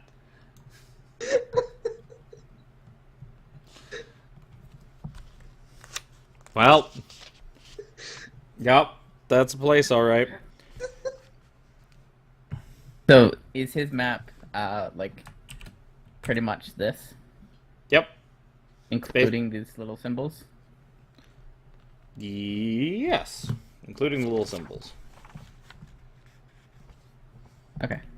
So he tells you, it's like, I got this map from one of the guides. He sold it to me for almost next to nothing. It was an extra he had kicking around. If you're on some quest for some death curse thingamabob, I shall give it to you. You can think of it as a bonus for buying a copy of my book and for entertaining me so thoroughly so far this evening. I have no use for it. I have no plans to leave the safety of the city gates. Like, I am far too to go traipsing around the jungle. And you guys are like, wait, far too, and he just kind of like goes back. He just puts like the big thing of ale back into his mouth and starts drinking from it, so he doesn't have to answer you. Did you want us to report back anything we see that's not your book? Or do you got this place pretty much figured out? He's like, oh, I've done quite a bit of extensive research on the various fauna and creatures here. I'm pretty sure my book should hopefully be fairly... It should be fairly comprehensive. If not, sure, take notes. I'll add it to the next edition. You know, this book's already it's already selling well. Think of how much better edition 2 will sell. How many have you sold so far? It's like, well, just to the one to you guys. See, you Well, must more than nothing. must understand this book is hot off the presses. You know, My printer has already been sending copies of it all over the Sword Coast. I have shipments heading up to Waterdeep, to Baldur's Gate, to Neverwinter. I'm hoping to get some to Daggerford and that once some of these strange Yankee troubles are over. But I've been sending them to all major cities that I can. So it's like, don't worry. It will fly off the shelves. I promise you. He gives you a big wink. I checked to see if my book's starting to fly. So, rumor that he told you. Yeah, so he tells you a ruined city lies up the River Tath past Kahakla Gorge. Supposedly no one's explored past the gorge, but apparently there's a Naga in Kahakla Gorge. In the gorge or in the ruins? Or is the ruins in the gorge? So, Does Naga, it mean gorge? just trying to summarize this so I don't have to type the whole bloody thing out. Naga. Naga, that is wise and generous. With a good Naga. Somehow I doubt that. Nope. It's past Kahakla Gorge. Up the River Tath.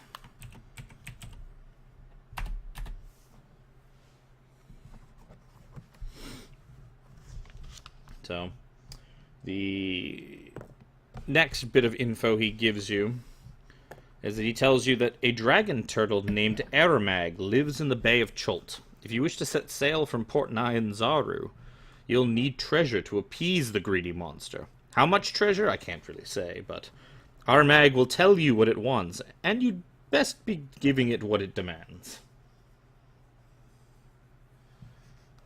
So everybody bribes this dragon turtle that has to sail through the bay?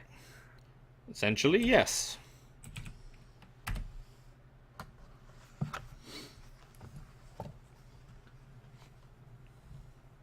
Easy enough. You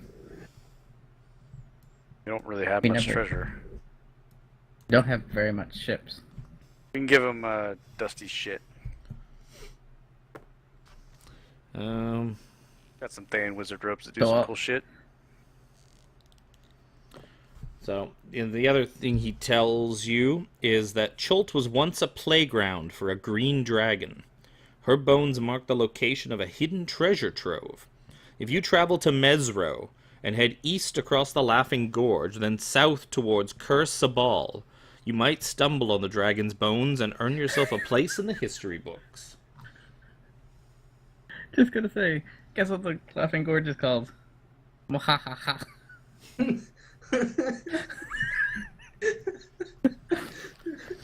Hmm. So look for green dragon bones near. Muhahaha.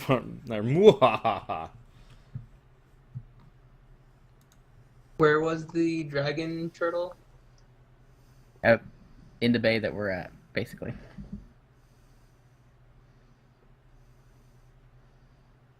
Probably like out here. What, the dragon turtle? Yeah, the dragon turtle Yeah. lives in the bay. Yeah, to It essentially guards the bay and guards the bay as well as takes treasure. takes shit. That's Pemi. Yeah, he kind of explains to you that basically you just dump the treasure overboard for the dragon turtle. So that's something to keep in mind if you decide to go. If you decide to go sailing out of here. You know what these pickaxe and shovel icons, what would they call them? Symbols They're mean? He At the said, bottom. yeah, he says that I believe they represent various mines. There's all sorts of mines all over the various cliffs and mountainsides.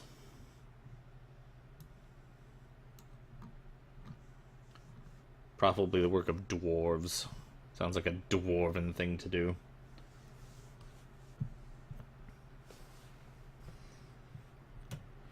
But he also tells you that Dwarves. speaking of Mesro, I've heard that the city of Mesra was not destroyed during the spell plague after all, that its ruins are an illusion. I heard a pale-skinned man whisper this to a dinosaur man with a big sword. The dinosaur man smelled like honeysuckle. Oddly specific. Can you repeat that? You know what I can probably do is, if I go back a screen, go to this. It's gonna open in the wrong window. It's like, no, nobody look at that. Nobody look at that PDF that I shouldn't have. Nobody look at that PDF that was ripped off Fantasy Grounds. Shh. Pretend it doesn't exist. I feel like you telling people to not look at it is drawing more attention to it. I don't care. I feel justified. I bought the book. I just need it so I can copy paste some stuff. They won't give me the maps. I need the maps. Let's see if this works. Maybe. Yep.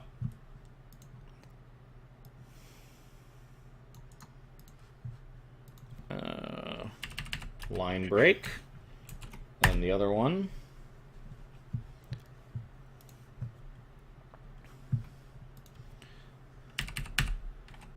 I'll put all of his various things in here. All the rumors that he told you.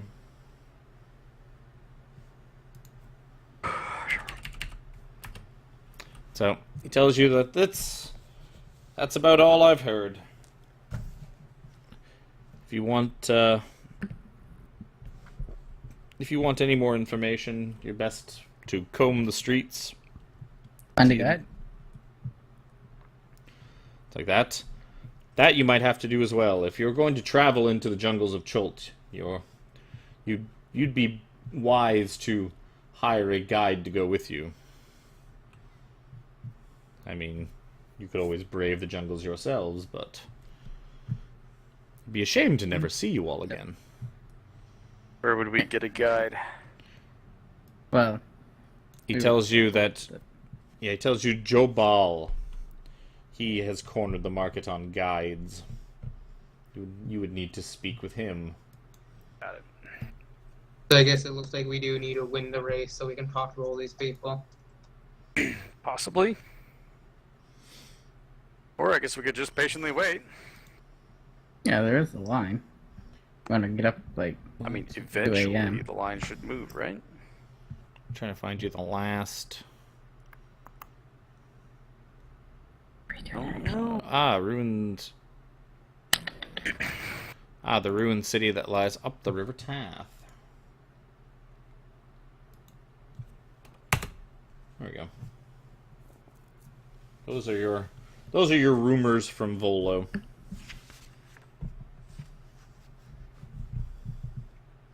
Cool. I don't know. What do you guys want to do first? What time So- is it now? So it's getting to be about evening. After a couple more drinks, Volo sort of takes his leave, kind of stumbles on back to.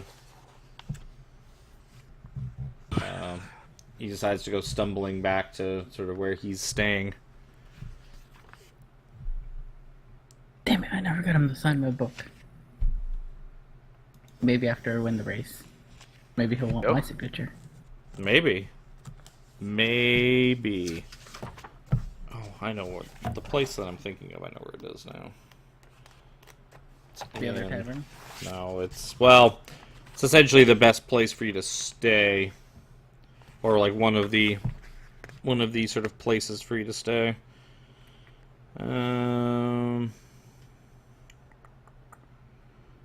Congo Tamu.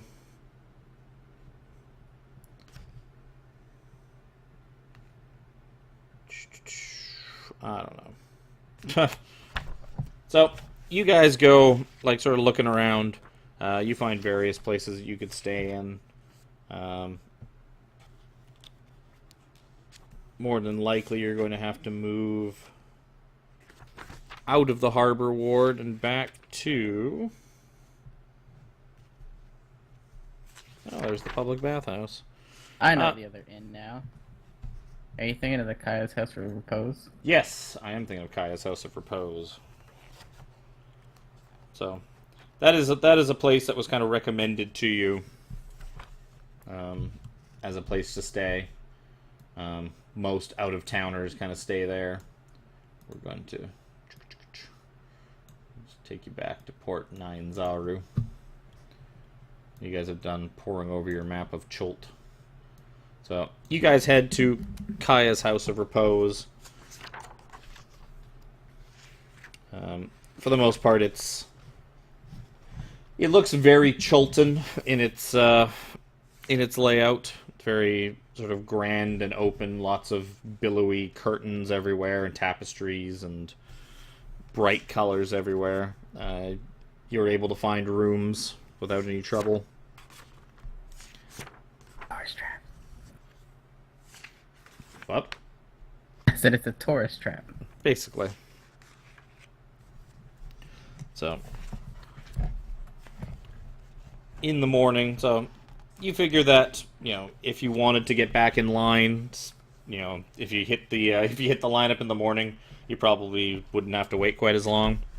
Like, you guys kind of waited till like early afternoon to get in line, which is terrible. You don't wait till like halfway through the day to get in line for something like that. You do that shit like right away. Are we gonna Otherwise, tomorrow? you get stuck in the interstate, waiting for the cars to merge. Well, good night's rest, and then we'll morning. Head over to Tiriki Anchorage, or are we going to wait in line? I guess we could try the waiting in line biz. I mean, we could check to see how big the line is.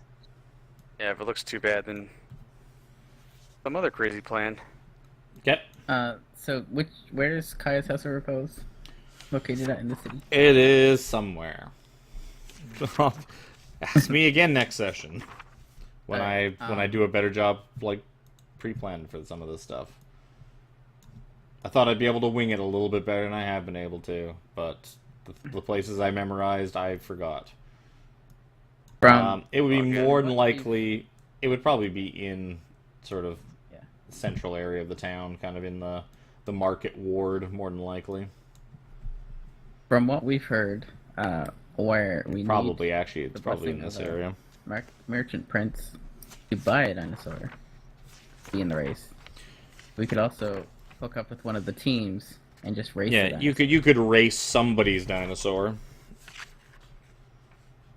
but doing that you give up most of like the prize money in that. Like if it's your own dinosaur, you can always not only can you race it, keep all the winnings for yourself. You can even sell the dinosaurs. Like look, like fastest dinosaur in Port Nyanzaru. Who wants to buy it? So that they can also be a winner. You get what you put into it, essentially. And I guess let's wait in line. So as Hopefully you guys dinosaurs don't cost that much. as you guys start kind of pushing past, like you guys start working your way around back through the what is this ward called? So that Harbor Ward? well, no, the harbor ward is the lower area. This would be The Merchant's Ward. the merchant's ward is way down below. That's the temple. No, that's the this is mostly just the temple area. So, yeah, you go through here past. Oh, where's my arrowy thing? As you guys are making your way through, passing by some of the various temples, you hear a shout from kind of like a building or so over, and you hear, "Stop! Thieves! Get back here!" And then as you see two, what look like catmen, just kind of push past you and start like running like this way down through the harbor. We don't have time I'll to break stop off. them. I'll break off and stop them. Okay. Well, if some, Or like, stop one. if they're running let's- past us, do they get a chance to like use my reaction to do something or no? No, you. Well, by the time you kind of realize what's going on, they've pushed past you and they're running. You can chase after them though. Yeah. Okay. Okay. Sure. Chase is on. Roll initiative. Guess I don't like We thieves. don't Why have- not? Yeah, I know you don't Yeah, have tokens. There's got to be. Is there an easy way of doing it? Or Oh, about- you- I'll do We could this. just roll random things, and you can just put us in order. We don't have to have the initiative button. We can just roll a d20. Although you do need to add Well, sure. We stuff just add for what we us need to to add numbers to. No, I mean on the turn order. You know what? Of course. Just for I'm gonna prep the turn order a little bit better for next time. For now, zoop. Excuse me. Throw our tokens in here. Yeah, I'm just gonna throw your tokens in for today because that's something I gotta plan for a little bit better. There's mine. Do you guys have bonuses on your initiative? You should too. Yeah, it's Dex. I have a you 0 go. bonus. I'm just gonna That's why you Then you don't have any don't. decks. don't need Dusty. Oh wow, that's easy. I rolled the same initiative twice. Oh, there you go. Well, yeah, just roll with your token and I'll adjust. Well, okay, Pyro didn't roll it. Well, we can Bones. adjust it anyways. Wow, I was about to say I'll give you what you rolled before. I'll take the initiative roll.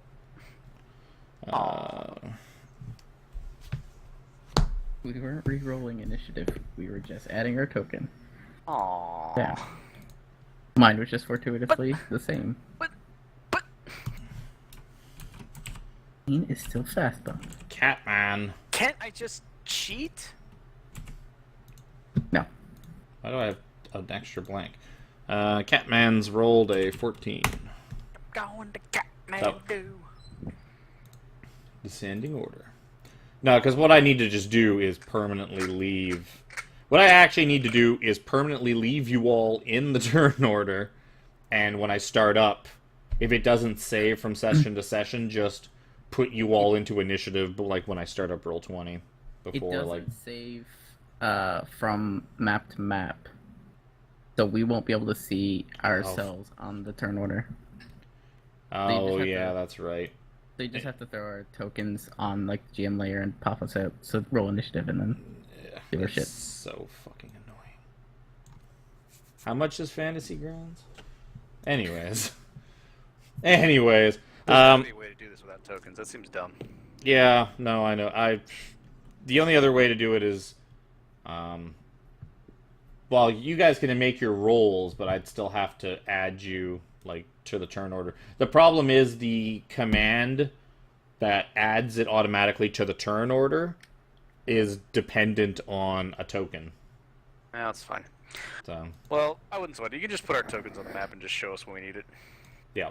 Anyways, so the Catmen are about 60 feet in front of you and kind of hauling ass kind of down this way along the docks. Jez, what do you want to do? Are they both like running together right now? Yeah, they're both running together. They're about 10 feet apart. So you think like if they get a If they chance pick to, one. if they get a chance to, they might start breaking off. Give me perception check. All of you can do it. Will you? Fuck me, dude. Jez's perception check is good enough. Pyro's yours is probably fine too. You guys noticed that the one on the left seemed to be clutching something or holding on to something as he ran by. The other one's just running beside him. The other one's just in on it. He's just fucking Then I'm in gonna on it. try to catch up to the one on the left. Yep. I will dash as my action and move 30 feet. So I'll be on his heels. Okay, so you.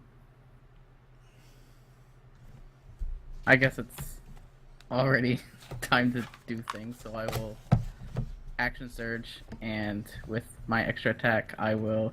Actually, I get 2 attacks. I will attack with a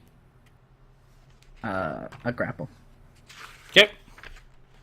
So you're basically gonna just try and like dive and Yeah, try to catch tackle him. this guy to the ground. Yep. Give me attack roll. Athletics, you mean? Is it... Why do I always forget the fucking grapple bullshit? Your grapple is you can use athletics or dexterity, or athletics or acrobatics to get out. But I have to use athletics to grapple, and he's gonna get out.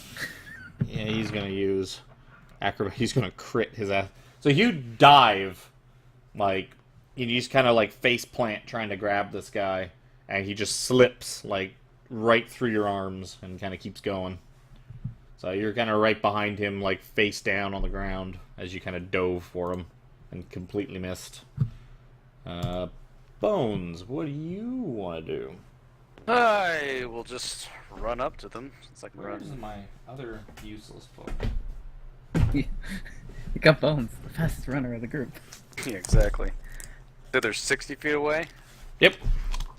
Well, I get a speed You of- just watch Jez kind of like just throw himself at one of them and basically threw himself, but he didn't grab like fast enough, and like he was already like on the ground by the time he like closed his arms around like the guy, and his legs just kind of like just slithered out effortlessly. All right. Well, I'm just gonna step of the wind, run right up to him. I don't know what Step of the Wind does. You have to remind me. Basically, gives me dash as a bonus action. Okay. So, and I'm gonna use my actual attacks to try and hit him with a stunning strike. So I'm just gonna unarmed strike him. Okay. One hit. Oh, he's slippery. You swing at him as you kind of sprint up, and he ducks it. All right, we'll try that one. That one connects. All right, let's see if I You hit punch him right, and you boop him right into his little kitty snoot. see if I get a cheese spot and knock his ass out. So Constitution saving throw, his con's not great. So you punch him and just kind of cold cock him, and you see his legs kind of go limp out from under him, and he spills to the ground. Poor kitty. And I loosened it up for you.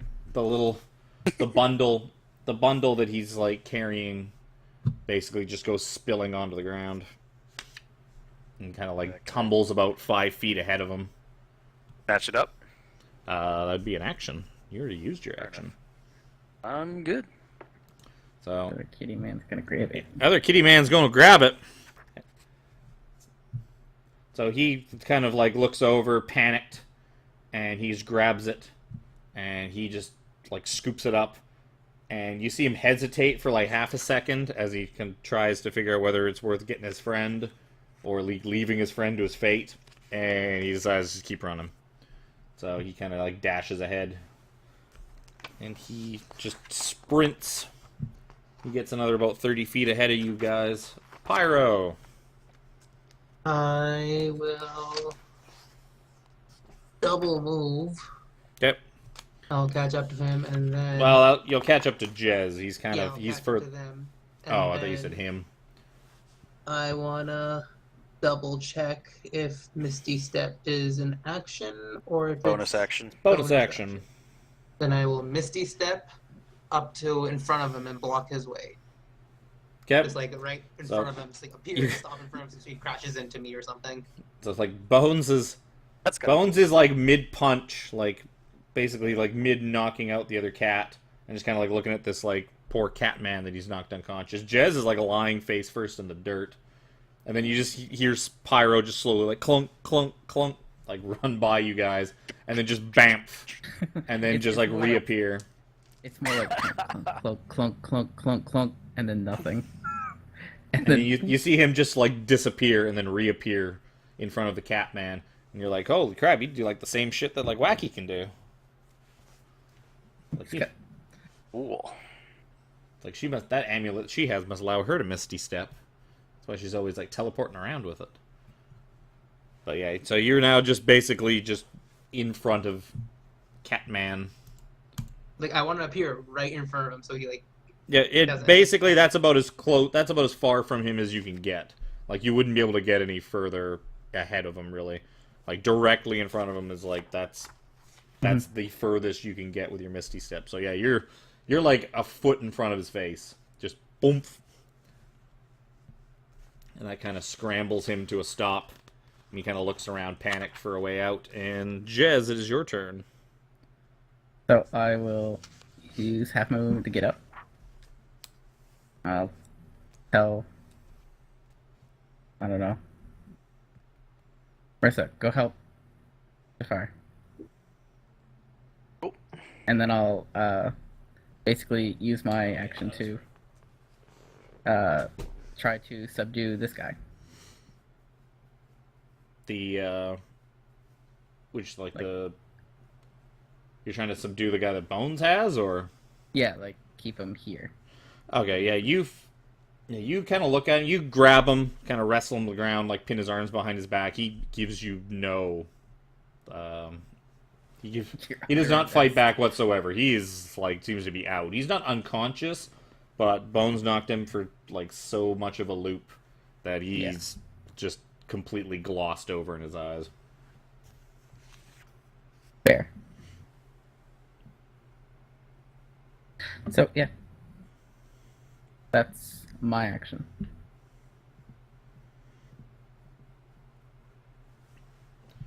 Okay, Bones.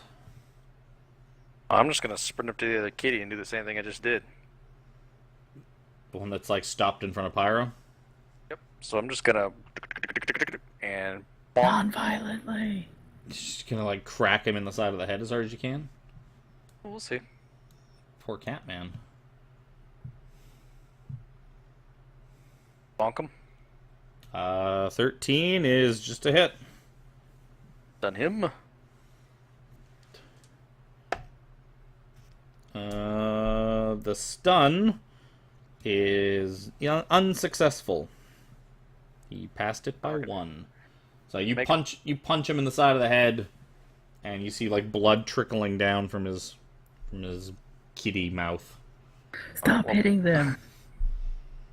So you punch him again, and crack him for another good 8 damage. Same thing. I will stun him.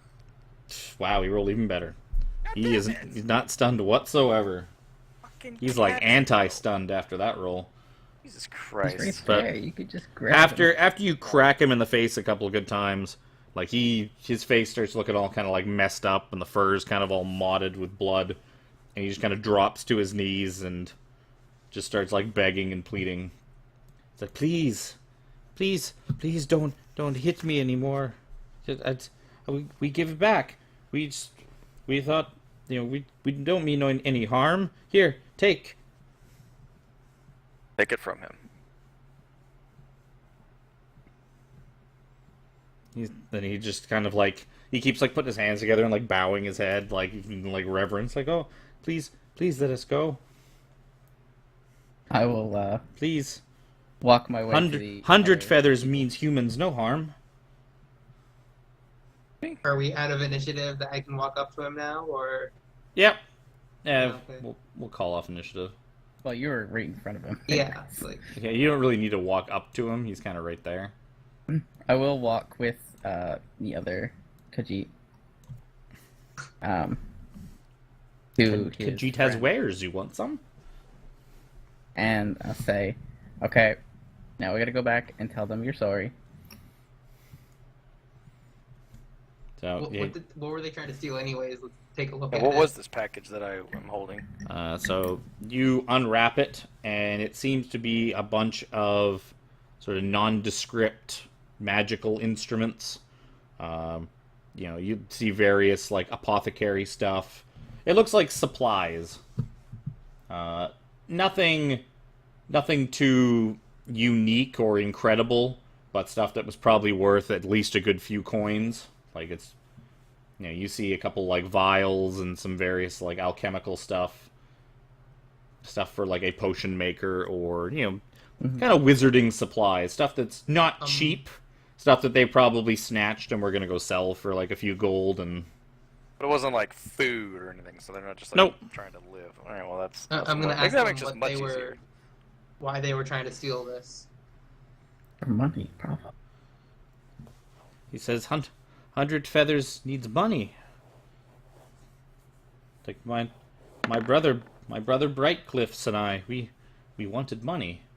We thought young wizard could do without the fancy baubles, and that we could sell it. We weren't expecting to get violently accosted. I'm inciting, checking all of that. Can I make Yeah, I'm attack sorry. roll in the future? Can I make attack rolls without actually trying to do the damage? I just want to stun at them, or I just wanted to stun them. Well, you still have to. That would be- You have to do the damage to stun them. You would no, either okay. have to do what I did and try to grapple them or push them. Well, I mean, I don't know. Yeah, I guess that's true. I do have to actually hit them. It's like why would the punch stun them if it does 0 damage? Well, it's supposed to be a chi thing, but whatever, it's fine. I don't can mind, punch I don't for mind 0 bonking people. damage. Yeah, yes, you can. Actually, no, I would punch for 1. So yeah, your insight check tells you that he seems like he's pretty on the level. Yeah, they don't look particularly poor, like they're not in rags, but they don't look like super well off either. You imagine they were like, you don't think that they're starving to death, but at the same time, they probably don't need the money, but they wanted the money and probably saw an easy mark. So as you guys are interrogating them, you see like a young man, probably like 18 or 19, in kind of sort of what you would imagine to be kind of wizardy looking robes and that. He finally catches up. He's just like hacking and coughing and doesn't look like running and athletic. Doesn't look like he put a whole lot of points into athletics. Let's just put it that way. But he finally catches up and he's like, "Oh, it's like thank you for stopping them. Like my master sent me out for supplies. If I didn't come back with with the things he wanted, I was going to be in an awful lot of trouble." I'll hand him back his parcel and be like, here are your things. We got them for you. He's like, Now tell the poor wizard you were sorry. He's like, what do you plan on doing with these tabaxi? We're gonna apologize to you. He's like, well, that's not all that important. There's quite a few of their kind in this city, and they'll do anything to do anything or steal anything to make a quick buck. And you see the one on the ground is all like starts looking all like hurt and like, oh, that's not true. He starts kind of like frowning and trying to be like, no, tabaxi, we good tabaxi. Misunderstood. But he tells you, he's like, thank you for all your help. Like what are your names? Like who? I've never seen you around in town. You obviously don't look like you're from around here. We're We not. got here like yesterday. Jafar. Nice to Tell meet him my you. name. Yep, introduce myself. I'll tell Lady Cassipia Harpel of the Long Saddle Harpels. He's Cass. He's Cass. That, Like, we just call her Cass for short. I still can't find where I wrote my full name, but it's long. Yeah, so he introduces himself as Dustin Loylan. is his name Dustin, like Dusty? We know it, Dusty. So says, like, my name's Dustin Loylan. I've been studying, with a couple alchemical masters here in town. I'm trying to become more proficient in my arcane arts, but it's slow going, and Chult is not really conducive to like a good working environment. And you see him like sort of take part of his shirt, and he's like wiping like the sweat that's just like pouring down his face at this point. Like, it's like what I wouldn't give to be back like up in the Sword Coast where it's a little cooler. There's less Why? troublesome cat people, but Why aren't you in the Sword Coast? it's like Aren't you here to Chult, I should say, is really the question I'm asking. a particular master, one of the people who trained me recommended studying under a Master Borothier. I'm gonna ask him if he ever studied under a Professor Dusty, who taught at the university for 47 years.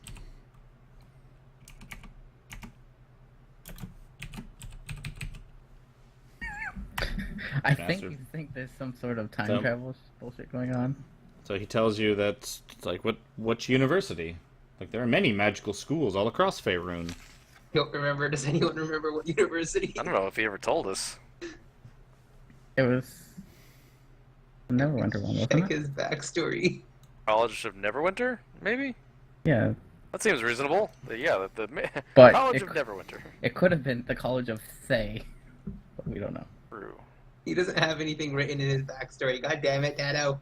No, that don't nothing. That he tells you like, no, I've like I never studied under a person named Dusty. It's like I've Probably I better feel- off, honestly. probably hate that name. My mother used to call me that when I was a child. So I was like, no, mother, it's Dustin. Just get it right. Stop Cool. calling me that. Well, anyways. Do we need to involve the authorities, or can we let these? He kind of like roots through his bag, and he's like, well, nothing seems to be broken or damaged, so no. I think they've learned their lesson. It's like, yes, As I rub my knuckles. yeah, you seem to have done quite a good job of deterring their thievery. I shall let it pass. I'll whisper to one of the tabaxi. I'm sorry, our monk is so violent. Nah, really He's not supposed to be a violent. pacifist, believe it I or am. not. I didn't kill them. He kind of keeps, like, the one that you guys have been interrogating, keeps, like, poking at his, like, unconscious brother, and he's like, is he ever going to wake up? He'll be fine. In fact, he should be coming around real soon. I don't think he was unconscious. He's stunned, but It only lasts for one turn. I mean, he should be okay now. he could be playing dead for sympathy at the same time, you're not sure. He Right. has been out for quite a while. Well, let me go. I'll go. My I'll passive go perception's medicine not him. high enough for me to catch him opening his eyes to see if we're still talking about him. I'll just listen for good heartbeat. Make sure he's still Yes. alive. As you approach him, like, the other one just kind of, like, dives over. It's like, no, you've done enough to my brother. I'm not gonna hurt him. Well, I don't think they Please believe you. let Tabaxi go. Hey, shoo. Shoot. Like, to stay out of trouble. So you see that And then Then I'm gonna intimidate them. Wait, I'm gonna be like, stay out don't of trouble. intimidate them. No, they don't. They're not intimidated. no, they're already gone. You're like, stay in trouble. I mean, God damn it. You're like, stay out of trouble. Haha, that place is called Laughing Gorge because it's mohaha. Dustin just kind of like tilts his head and looks at all. He's like, "You're strange folks." Yeah, Wow. we're not Yeah, from we around wouldn't here. be This- others.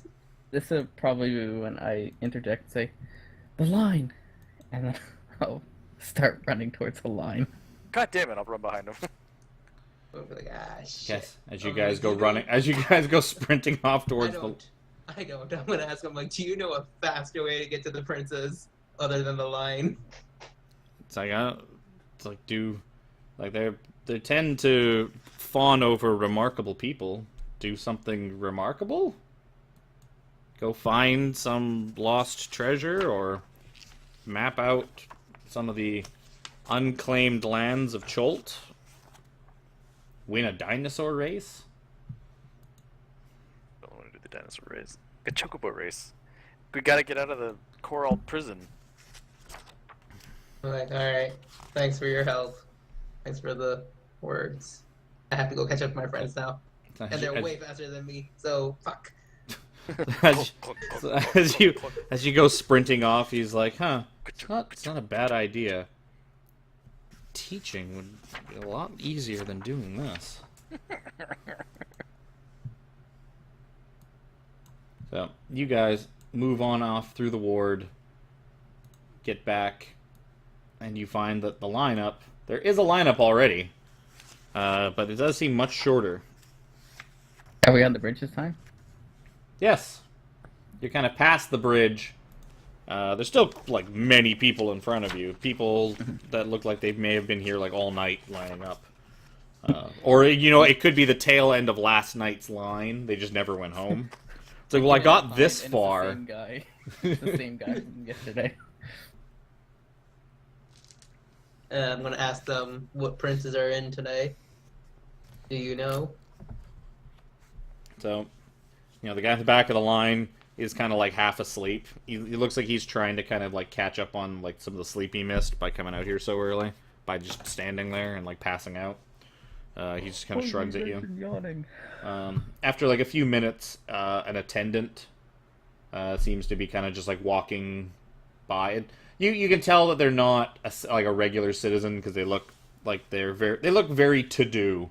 He's kind of like eyeing up the line. You see him kind of like pacing back and forth and like occasionally talking to like the odd guard. Walking around with a sign letting you know what's for sale. No, he doesn't seem to be selling anything. He just kind of you imagine he's probably I was making a joke about the PAX line for Bungie. Oh. But yeah, no, he does look like he's kind of attending the line, keeping an eye on things, making sure everyone's lining up where they're supposed to be. And I'm gonna go up to him and ask him if he knows what princes are in today. he says, yes, Master Jobal, I believe, is in again, as well as Ifan Talroa.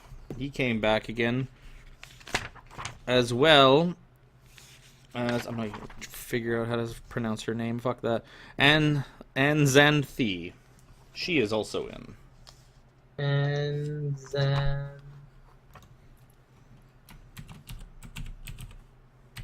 Let's see if I got it right. Oh, and Zan. Yes.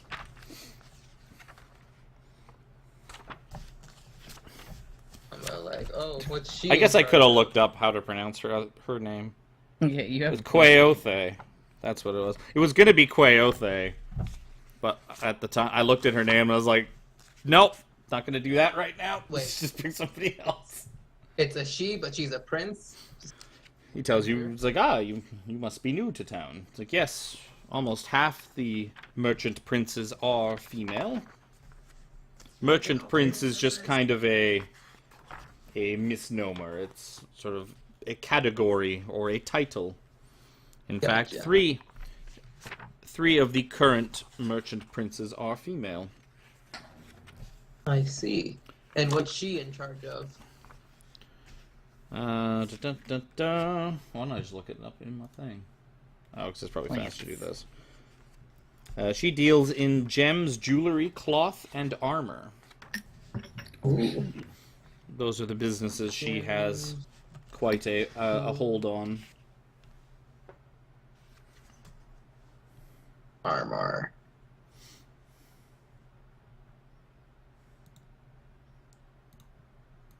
Oh, that's right. They stay in if I close that. Cool. Cool.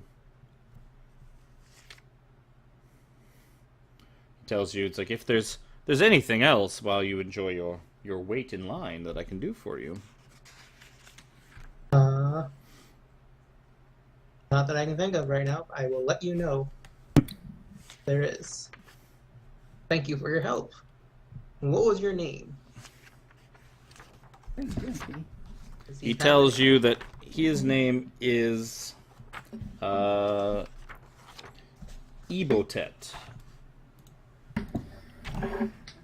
Oh, Tet. It's a little more That's very Egyptian. It's a little more Egyptian than I meant it to be, but that's fine. Oh. Ebotet. So as you kind of finish your conversation, he starts to just kind of go back to, he's got his arms behind his back and he's just kind of wandering the width and breadth of the line. Occasionally, people will talk to him and he'll sort of show them to various places or take them places. I go back and relay this information to Jez and Bones.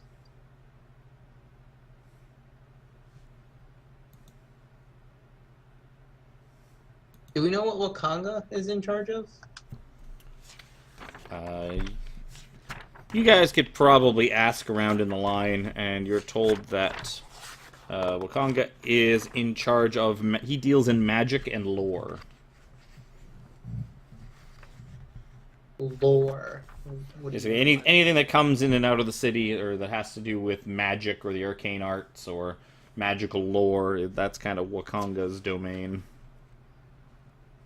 that?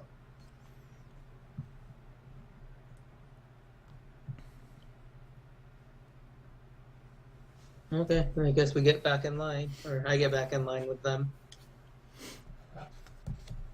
Yep.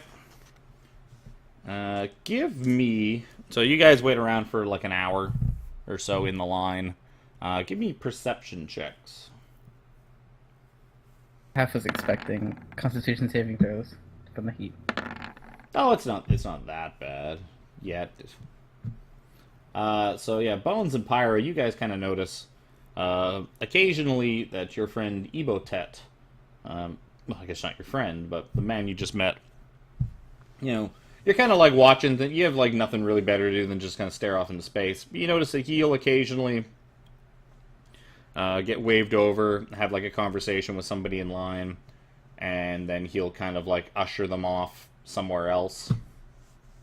And that seems to happen every once in a while. He goes and talks to somebody, and then, you know, he takes them with him and heads off sort of towards the villa somewhere.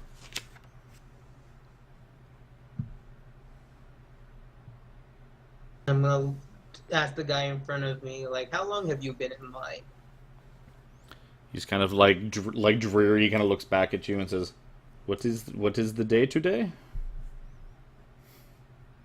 What is today? I'm gonna tell him whatever day it is. He's like, I have been in this line for as long as I can remember. Okay. Right.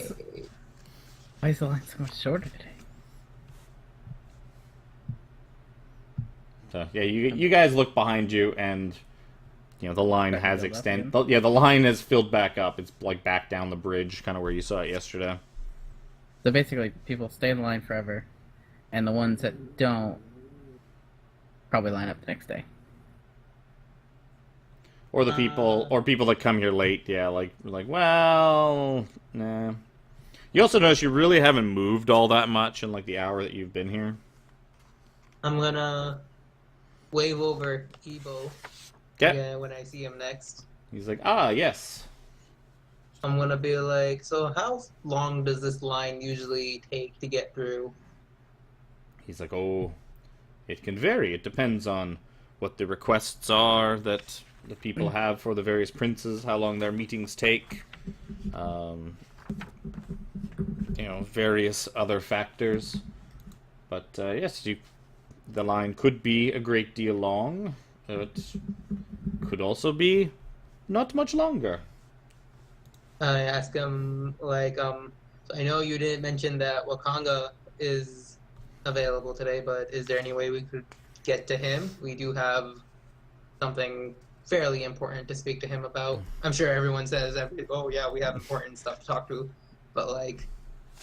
He's like, but no, we actually do have an important thing. He's like, I'm sure. He tells you, I am sure that you have many very important things to discuss with the various princes, and you know, you look very important yourselves. I imagine they are of the utmost importance, and hopefully the line moves quickly for you, and you can get on with your business. I'm gonna roll an there any insight way to we see could- how much he was bullshitting. Yeah. Is there any way to make him move quicker? You asking me, or you asking him? Him. He's like, oh, I don't know. Pyro, your insight check like tells you that yeah, he's kind of you think he's being kind of smarmy on purpose. That he probably He kind does. of gets off on people waiting in line. Probably. Or the power that you get that he's in charge of the line, and he kind of likes having that power over people, and that like he basically gets to choose kind of like who gets in, or like if say people wanted to cut in line or something like that, like that's all like up to him.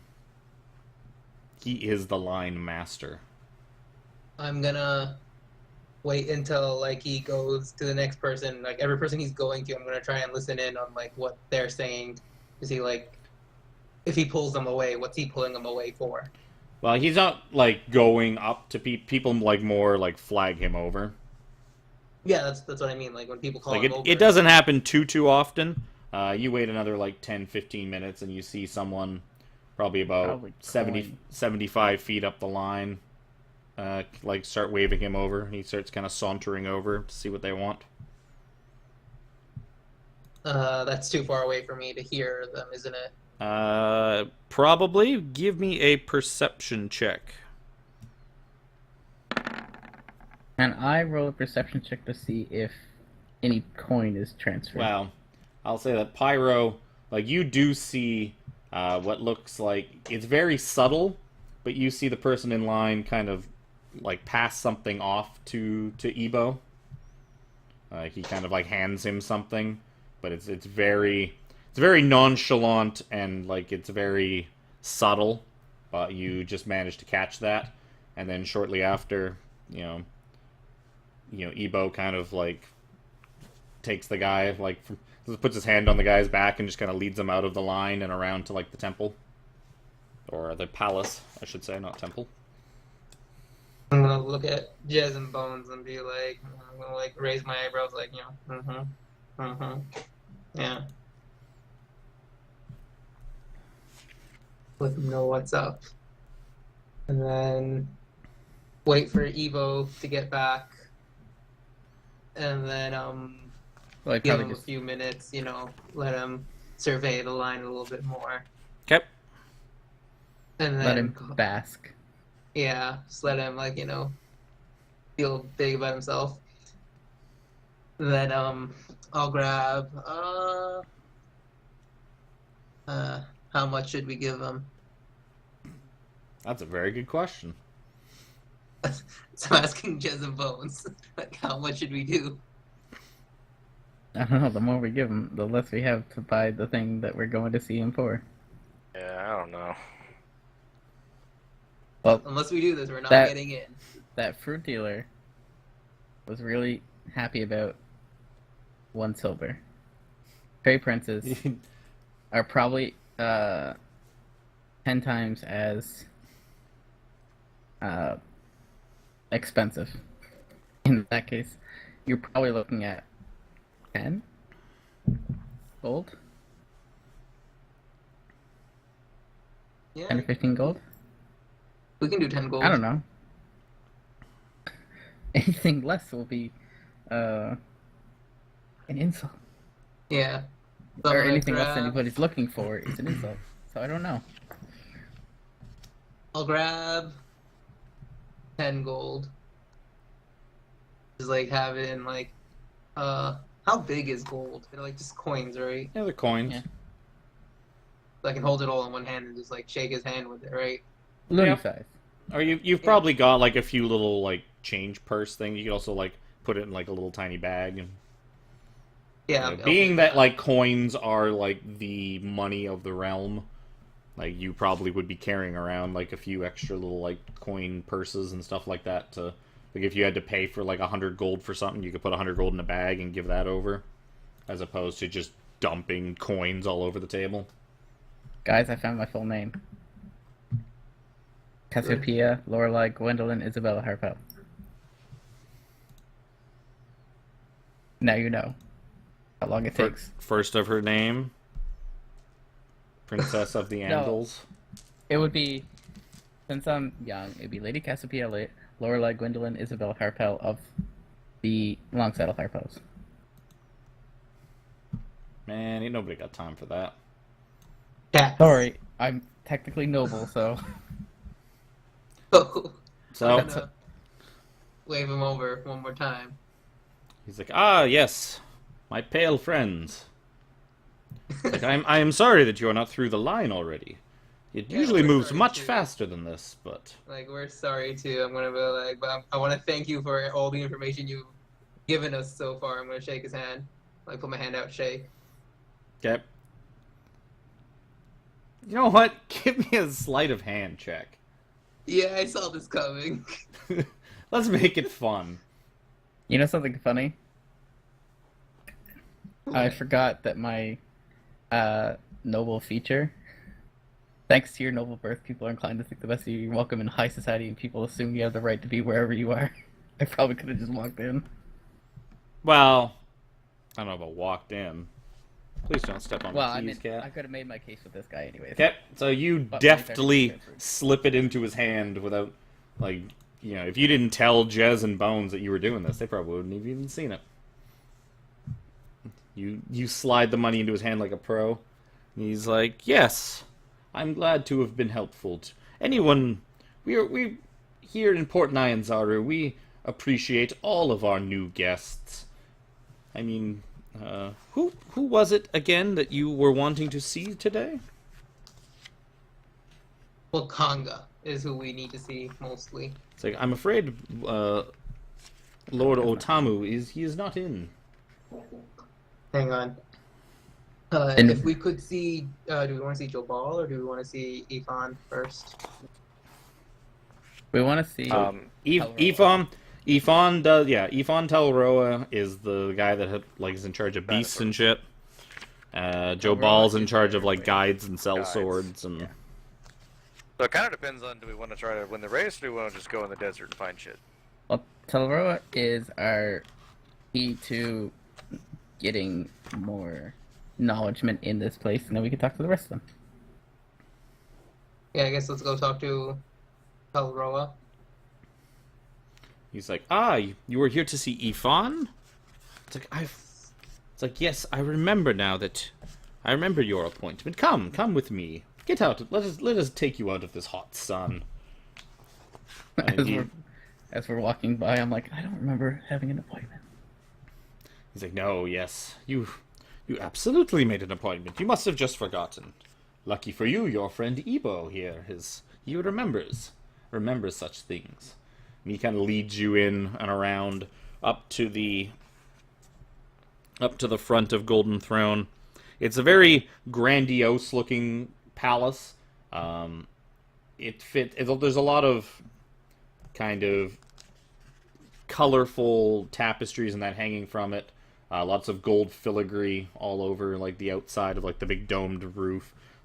It looks quite old, like a lot of Nyanzaru, and very looks.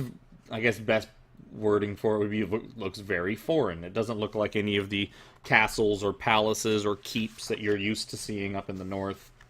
This looks much more regal, as opposed to something that's more functional, like you would expect in like Neverwinter or Waterdeep or something like that. So you are led inside, and you are taken to an audience chamber. There, you see. I can finally click on one of these now. You see the merchant prince Joe Ball. He's sort of sitting in a sort of large, high-backed chair with gold inlays and that, just covered in like large silk cushions and that. He looks bored. He's kind of got like one leg up on like one of the arms, and he's kind of like leaning on his other hand. He looks extremely bored. Like nobody's really brought in any. Oh no, you didn't want to see Joe Ball. You wanted to see Ifan. Yep. Like, Suddenly, Ebo's like, my mistake, and he takes you back out of the room. It's like, sorry, Mr. Joe Ball. Jabal got excited for a second, then He's like, oh, this looks. Oh man, everyone's been so they really need to hire boring. me. Nobody needs guides. Nobody wants to leave. Do you guys want to leave? You need a guide. You hear it like as the doors like close behind you. We will later. So you get taken down the hall to another audience chamber. It's very similar to the one you were just in. You would imagine that like all the various audience chambers are probably, pretty much the same thing. You pass by a bunch of guards The guards are not quite like the castle guards you're used to seeing. They look like hardened mercenaries, most of them. Like they look like hired goons. The type of hired goons you guys are used to, like, beating up. But, yeah, so you go inside, and you see an older gentleman. He's sitting on a throne, like a golden and wooden fancy throne, similar to what Joe Ball was sitting in. He kind of stands up as you guys enter the room. Ebo takes his leave. Kind of like just bows, gives a very courteous bow to Ifan, and then just like ushers himself out and closes the door. He says, like, I am the merchant prince, Ifan Talroa. It's like, what business do you have with me on this fine day? I will curtsy and bow, type of thing. You know what I mean? And say, I'm Lady Cassiopeia Harpel. We are told that you are who we need to see in regards to a dinosaur. Try not to smile. So he tells you, it's like, yes, I am in charge of all of the beast-related services in our fair city. What is it exactly you are trying to achieve? Are you looking to just buy a beast of burden to haul gear? I was about to say farming supplies, but clearly you are not farmers. You look like adventurers. Like, are you looking for a beast to just take into the jungle with you? We are looking for a fast one. We're looking to race. You see, like, a broad grin on his face, like, you fancy yourself racers. It's like, well, do you want to race a dinosaur? Like, are you looking to purchase, or are you looking for connections to, other people who already own one, looking for riders? Possibly both. How much is a racing dinosaur? This is, well, kind of depends on what you're looking for. What would be the going rate for a good one? So, he kind of mills about. He's kind of like he's like looking up. He seems to be like deep in thought. He's like, well, essentially anywhere around 500 gold would be about what you're looking to spend for a good racing dinosaur. The racers are bred a bit differently. The strong and fast are kept when they are young, and these are what we race. The larger, older ones that you may have seen carrying things around town are either ex-racers or those who could not cut it for the race. Some of the larger dinosaurs, we try to only race them when they are young, like the Triceratops and the Tyrannosaurus. When they are younger, they are leaner, smaller, much easier to handle.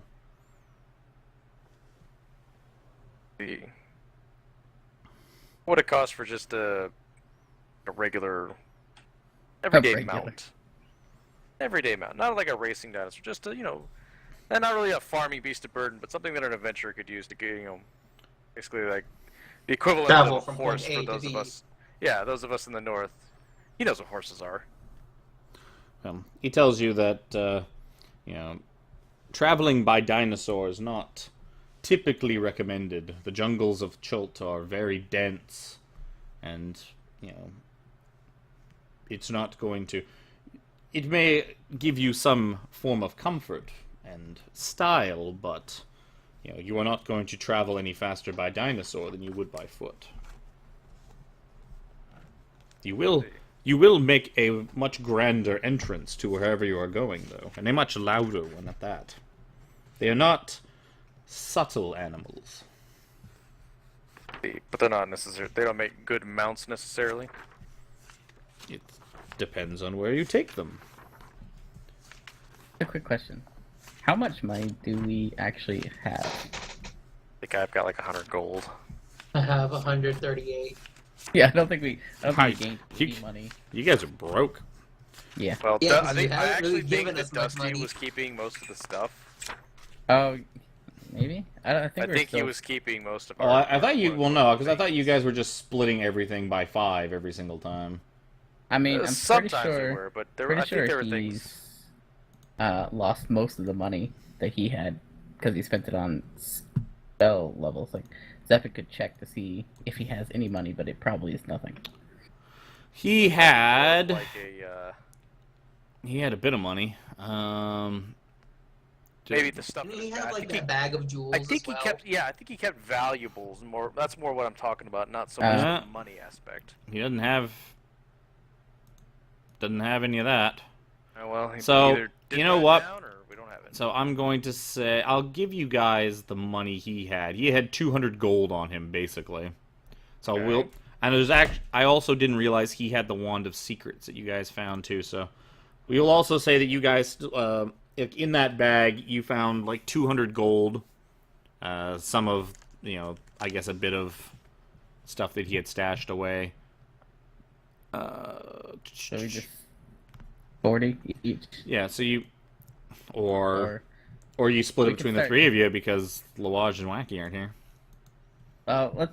let's do what we. But used to do. somebody write down We'll the have- somebody write down the wand of secrets too, because he had that, and that should have been in with the stuff that you get. I wanted to make sure that you guys got any of the magic items that he had, so that like the resurrection scales and stuff. I forgot that he had the wand of secrets when I Do you want me looked. to hold on to the wand? Are you? Yeah, go ahead and hold on to the one. I assume you're keeping the scales too, right? Wacky's already got the scales in her inventory. Okay, then yeah, you hold on to the one. The gold, I don't know, just split it among do we want everybody. to start pooling it again so that it's just easier to keep track of? Well then, the only reason I'm hesitant now is because if people are missing all the time, it's going to be hard to keep track of our gold if you don't ever know. Get somebody to keep track of it that's always here, like Jez or Yeah, True. mostly just I already Jez. I can keep track of it for you. I've always been here. I just may not show up always on time, but Okay, I'll start keeping track of it, but it'll probably go away pretty quickly because if we're buying it now. that's true. Well, let's ask about. That's great. Put that in your bag. But let's ask about the connections first. Maybe he's got. So somebody who's we looking split for- it 40 each, or are we just giving it all to I'm No, just- Jez is just gonna hold on to it. I'm just gonna keep it in my inventory as 200 Like gold. Lawaj and Wacky might be the ones that have the like gemstones and that. I didn't realize a you guys. possibility. You guys are a lot broker than I actually thought you were. Yeah, 'cause when we left Barovia when I was DMing Barovia, we managed to hit all the gold spots. And then when we went through Emperor Temple, we skipped all the gold spots. Yep. Yeah. Hey, you guys didn't find any monies.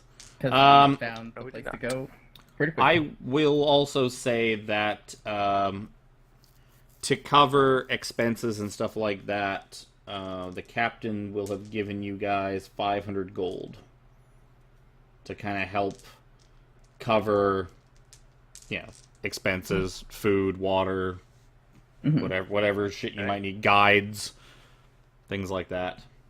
So the captain made sure you guys had some spending money before you left, Yeah. kind of like a partial payment up front for you guys going out and doing this. So add 500 gold to your party inventory. Okay. Jeez, you guys are poor. Now we're we looking. kinda Yeah, 'cause are. nobody paid us for our quest rewards or whatever. We came back from Barovia. He didn't do shit for us. I don't think, most times we do get gold after quests, but every quest we've done has been, okay, go do this quest now. There's no gold. It's like, okay. I think the first one, he tossed a pack of gold, but that's about Yeah, it. he gave you a bunch of money when you came back from the Shadowfell. Anyways. Yes. We're looking for a dinosaur that is fast and probably one that I could ride that doesn't require a big person to move. He I don't tells know how- he tells you that it's like I of course know all the big racers around town. There a few of the owners, yes, are like to dabble in who is their rider in various races, trying to find the best fit for their particular racer. Do you have any experience? I don't expect you to be an expert in racing dinosaurs, but have you raced horses? Have you raced owl bears where you have come from? What? I don't think I've raced anything, but would my noble heritage involve riding horses? I would say probably. If you were brought up as a noble, then yeah, horse riding probably would have been a big part of that. You've probably played Horse riding, show riding, all that fancy stuff.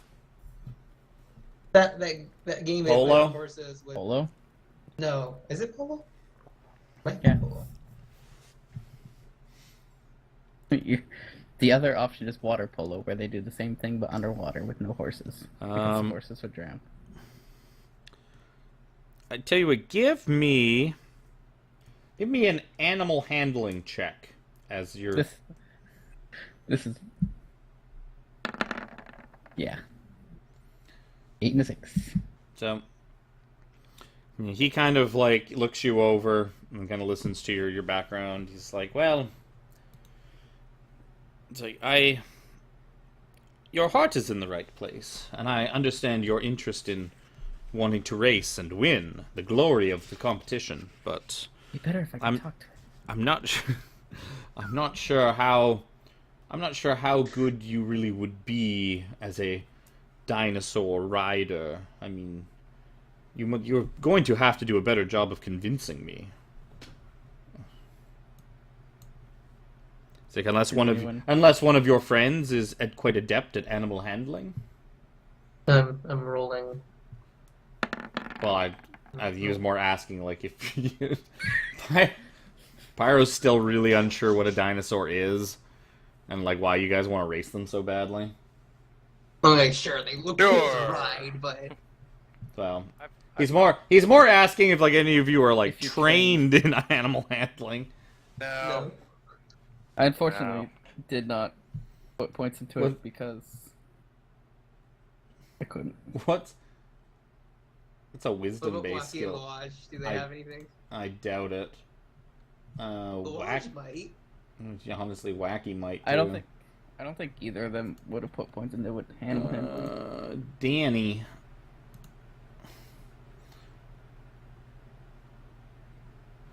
No, for Lawage, and where's Wacky? Just think at a level I can just talk to him. Well, that doesn't help you now. What am I looking for? I'm looking for... What am I looking for? Skills. Completely blank there.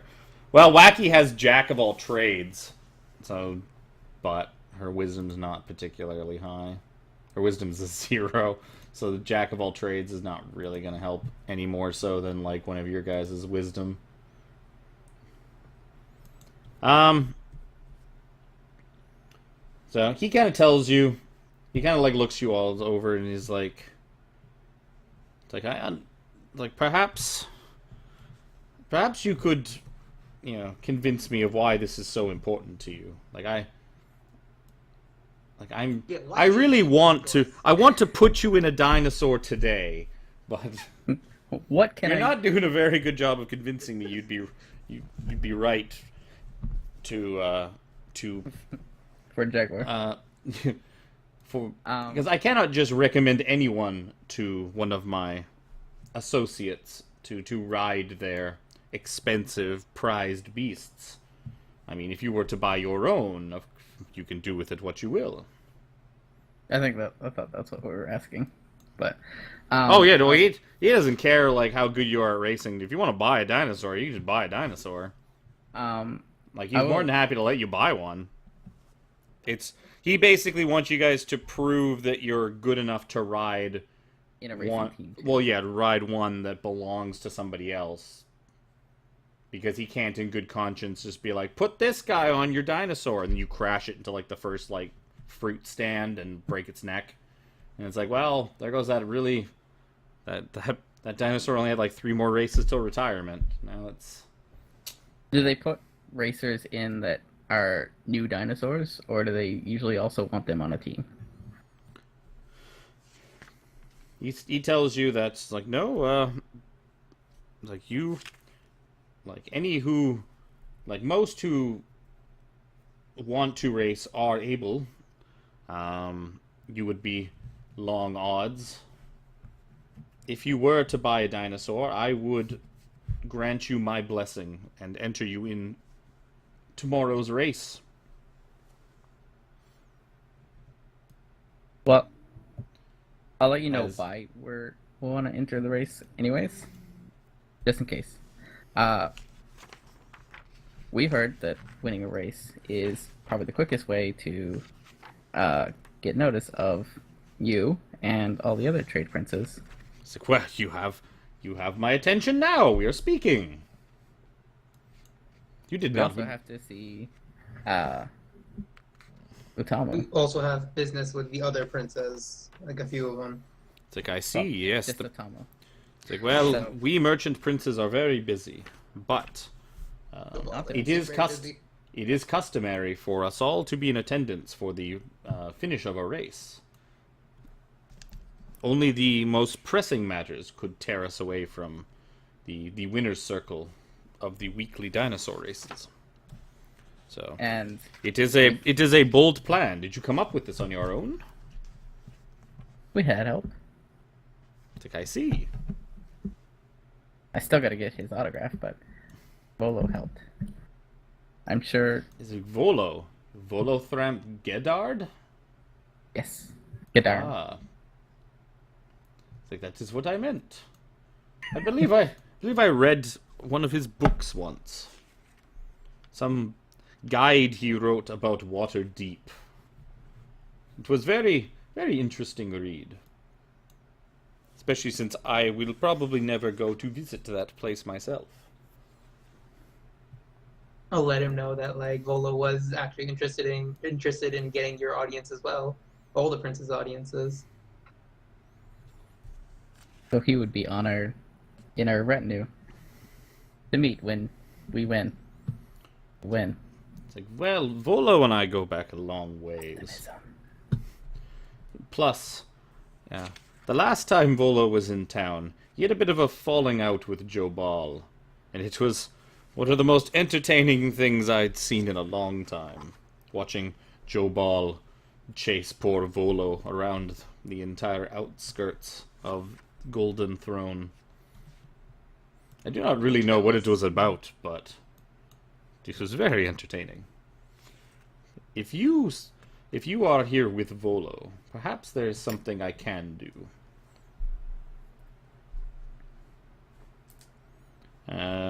So he is going to kind of go off on his own for a minute.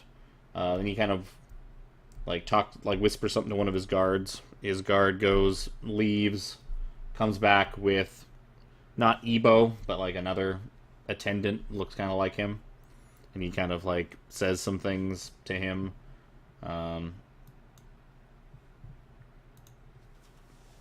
And you know, the two of them like talk for a couple of minutes. Mostly the attendant just like nods like enthusiastically. It's like, oh yeah,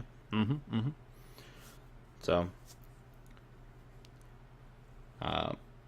Ifan like comes back and tells you it's like I may be able to secure you and your friend Volo a beast. One of our breeders, a man named Reda. Oh, I was about to copy and paste it. It's like already in the thing. I typed it up like an hour ago. Tells you Reda has, you know, he is not one of our best breeders. He has, you know, he typically just breeds for transport. He deals with beasts of burden, not exquisite racers. But you know, he has sworn to me that he has one that he was wanting to enter into a race or to sell to someone looking to race. I believe he will with my blessing. He will part with it for a much more meager sum. As long as if you win, you are sure to advertise who the breeder was, of course. He is more interested in getting his name out there than making money off of the dinosaur itself. I do not know what kind it is. You'll have to go over the details with him, but I have sent one of my messengers to go speak with him and tell him that to expect you, and that I have ordered him to sell it to you for 200 gold. That is very generous. Sounds good. Thank you. I hope to see you all again tomorrow in the winner's circle. I wish you luck in your race. And he kind of like bows low and kind of like gestures for you to get the fuck out. I was gonna ask him one more thing. I was gonna ask him if there's like, is there anything we can do for you? Is there any sort of like anything you need? He's like, nope, Like some water? I'm good. Water? Oh, I'm good. It's like, nope, I'm good. Tells you that it's like my domain is the beasts. Like my commodities are on full display, front and center, every week, for all of Port Nyanzaru to witness. Like there's nothing more I could want than that. Oh well, worth a shot. Well, you tried, yeah. Thank you for your time. We hope to see you tomorrow as well. I take it he's in Tariki Anchorage. Yes, like you'd be one of the beast pens. Yeah. Okay. Let's head to the Anchorage. Unless you want to stop in the market. Nah. So Look for some... Ifan gives you a warm Dinosaur. farewell. I will bow as I leave. I nod my head as well. Whatever.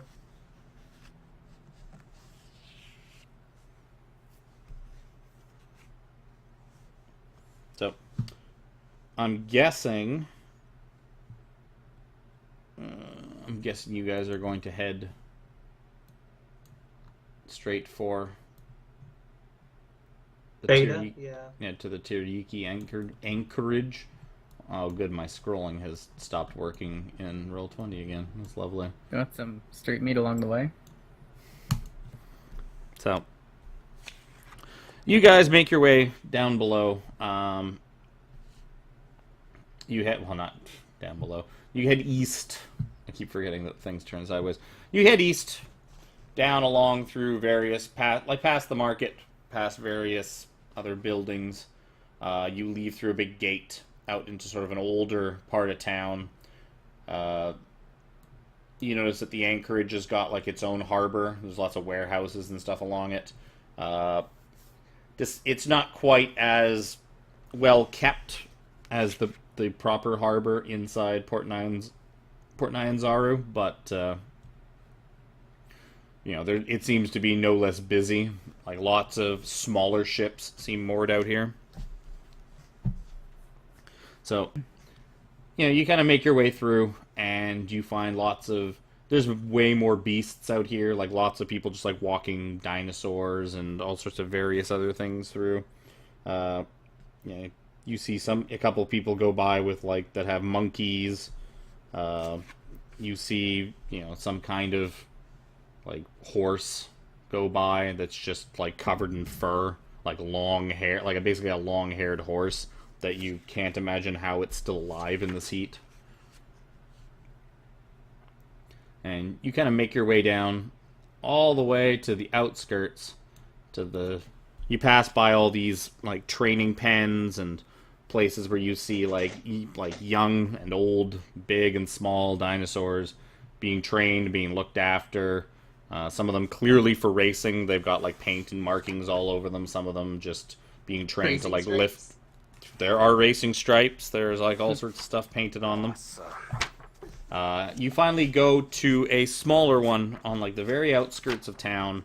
It's kind of ghetto, kind of beat up. A lot of the dinosaurs in the pen are just kind of milling about. A lot of them look kind of old and sickly.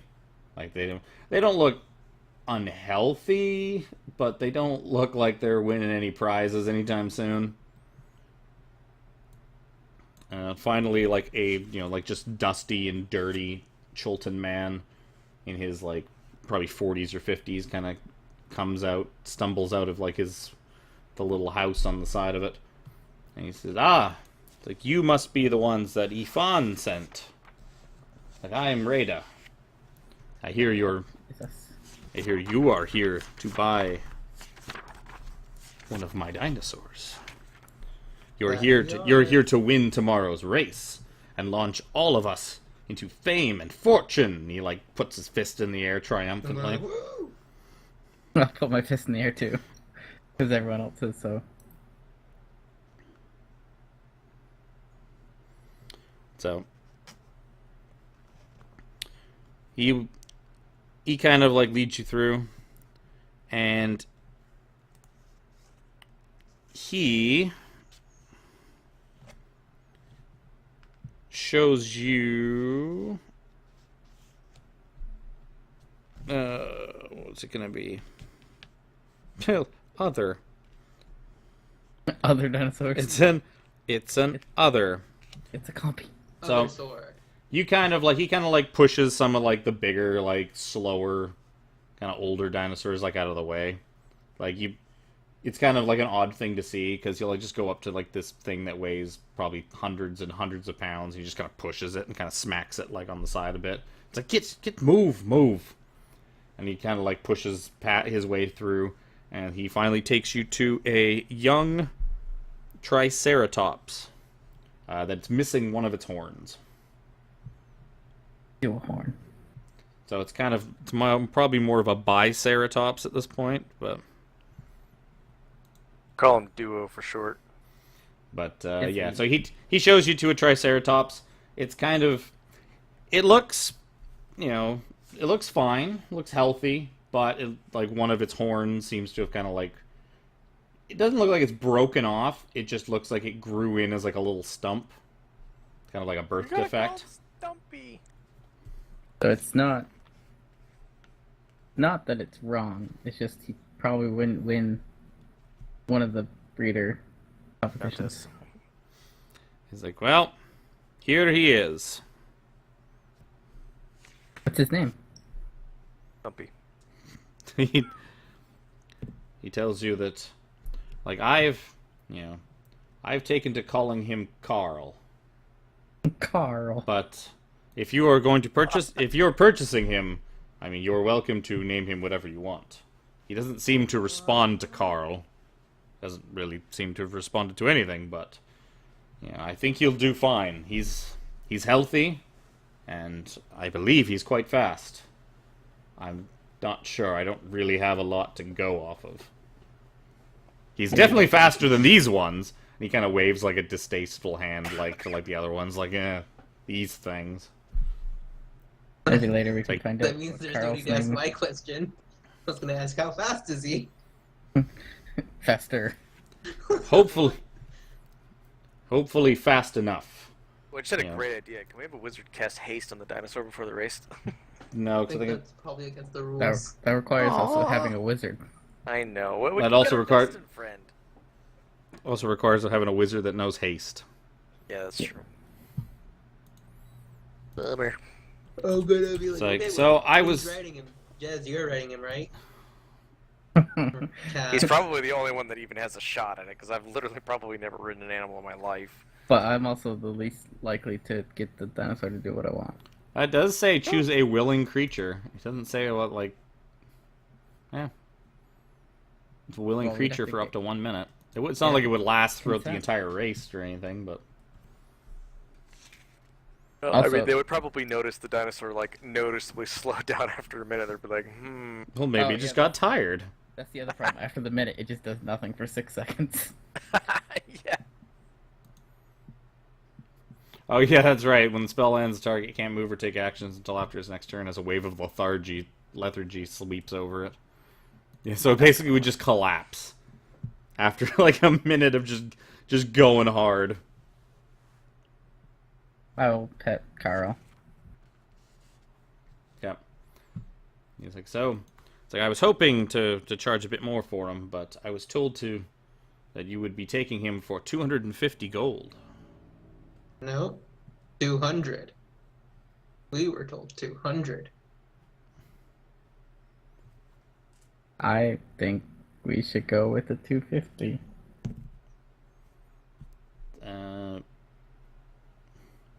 He's like, I don't know. I thought I heard 250. I'm gonna look Are- at Jez. I'm gonna look at Cass. I'm just like, your call. You want me to argue that down? It's up to you. You want to pay 250? Am I the only one that would pay what this person wants compared to what we were offered? Considering it's already half the price of what? I'm okay with it. Just tell him to throw in a saddle and crap. Make sure we get all the stuff Yeah. we need. Yeah, I will say, and the 250 comes with the saddle or Yeah. riding apparatus. He's like, yeah, of course. Then I will pay 250.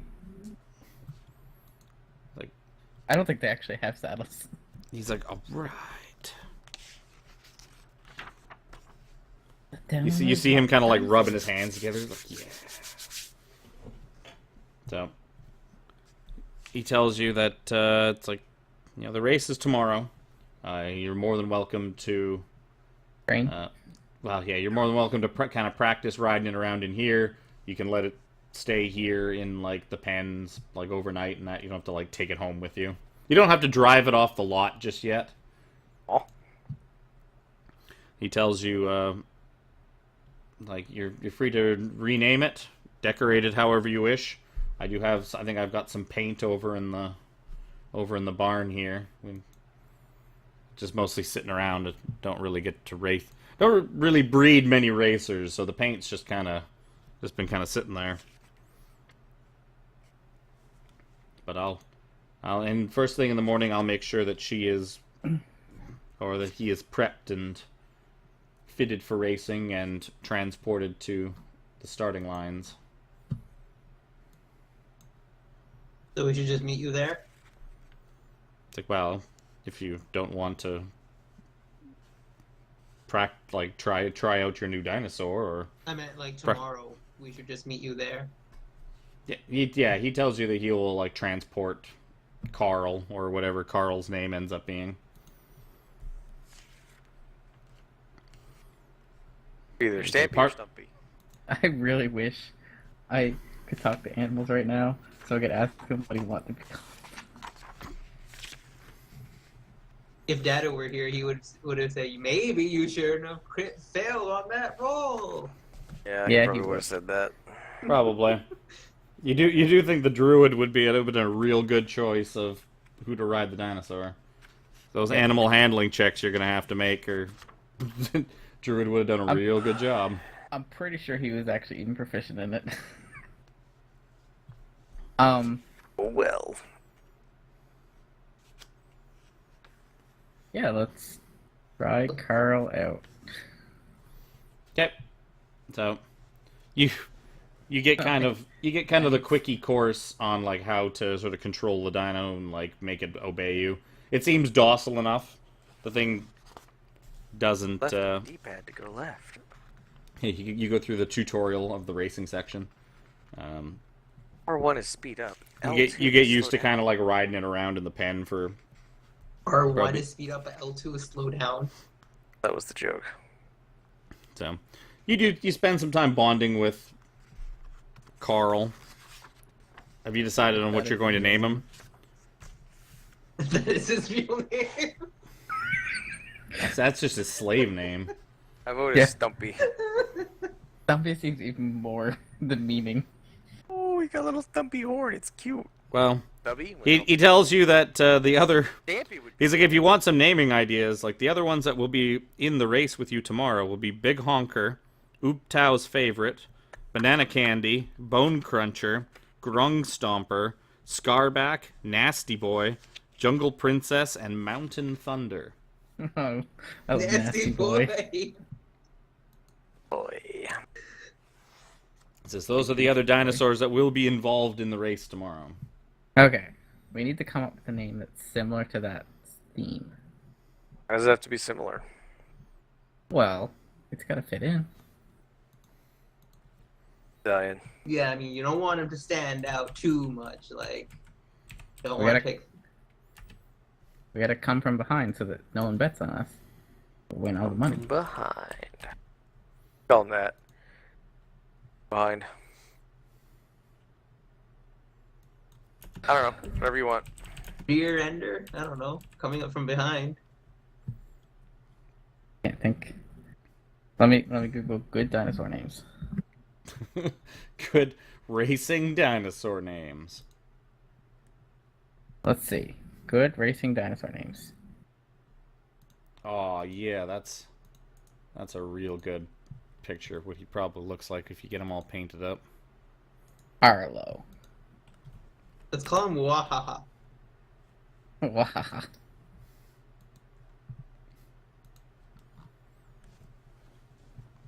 I was hoping they had a picture of a dinosaur with like a horn missing. I'd probably have to Photoshop that.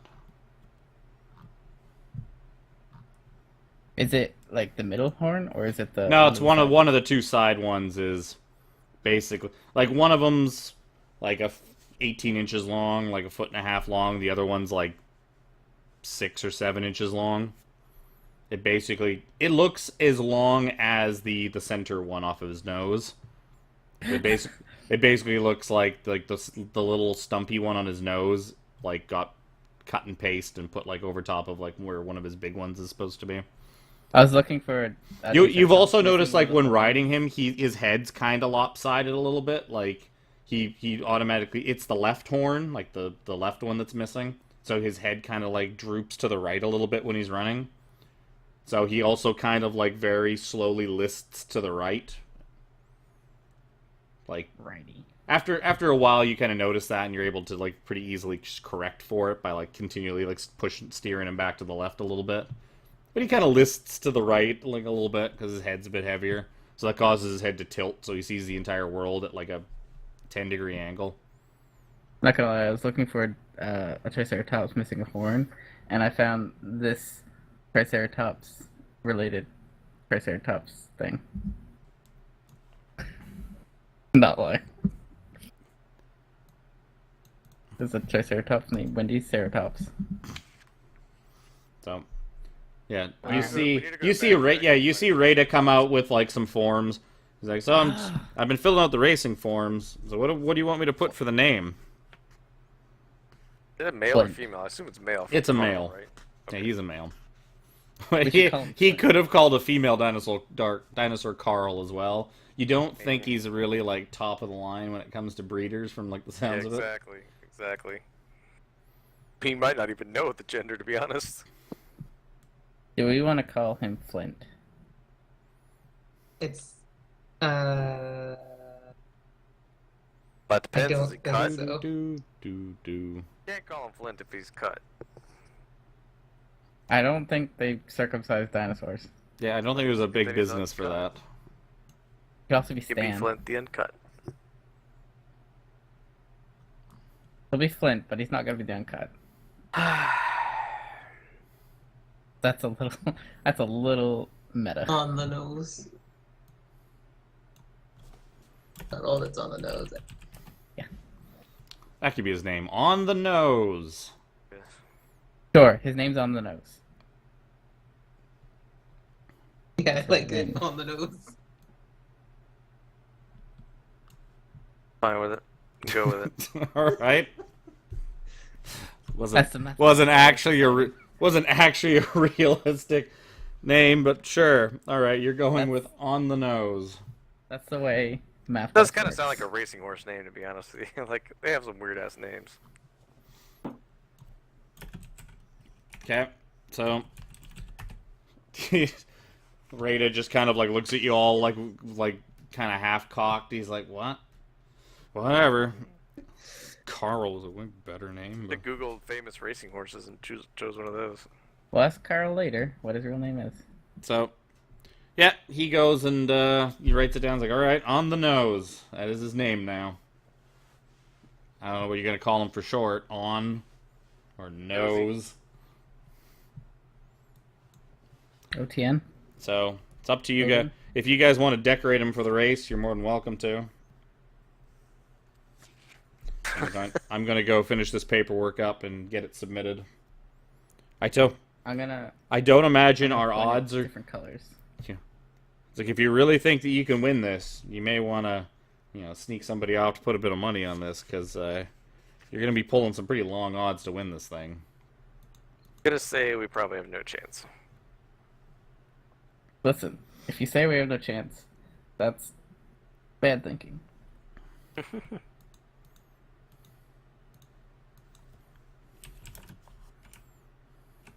I'm just leaving it in your hands, Jeff. Like this is all you. Listen, Personally, my character I is am voting. optimistic. I am betting on what was it? Big Nasty Honker. Boy. I thought it was No, Nasty Boy that Big you were. Honker. I don't know. Bone Crusher sounds pretty imposing. Oh no, we got competing names. Referring noses. Oh, big honker. He does tell you that. The Triceratops as well. Well, he tells you that Big Honker is a Tyrannosaurus Rex and the odds-on favorite to win. Yeah, I don't like her chances. Big honker. All right. He tells you it's like if I was to guess what the bookies are going to be putting on you, it's probably going to be you're probably going to have like 8-1 odds against you, which is lower than the rest of the field, considering I'm not quite known as a racing breeder, and Yeah. nobody knows who the hell you guys are, as far as I know. Probably spend some time making friends with the animal and trying to. You gonna paint him? Listen. Yeah. Okay. You're gonna paint him. Yeah. What are you gonna paint him? I want to say, what colors do we have? We got like just Whatever colors you want. You got like a lot of them are like pastel colors, like blue and pink and.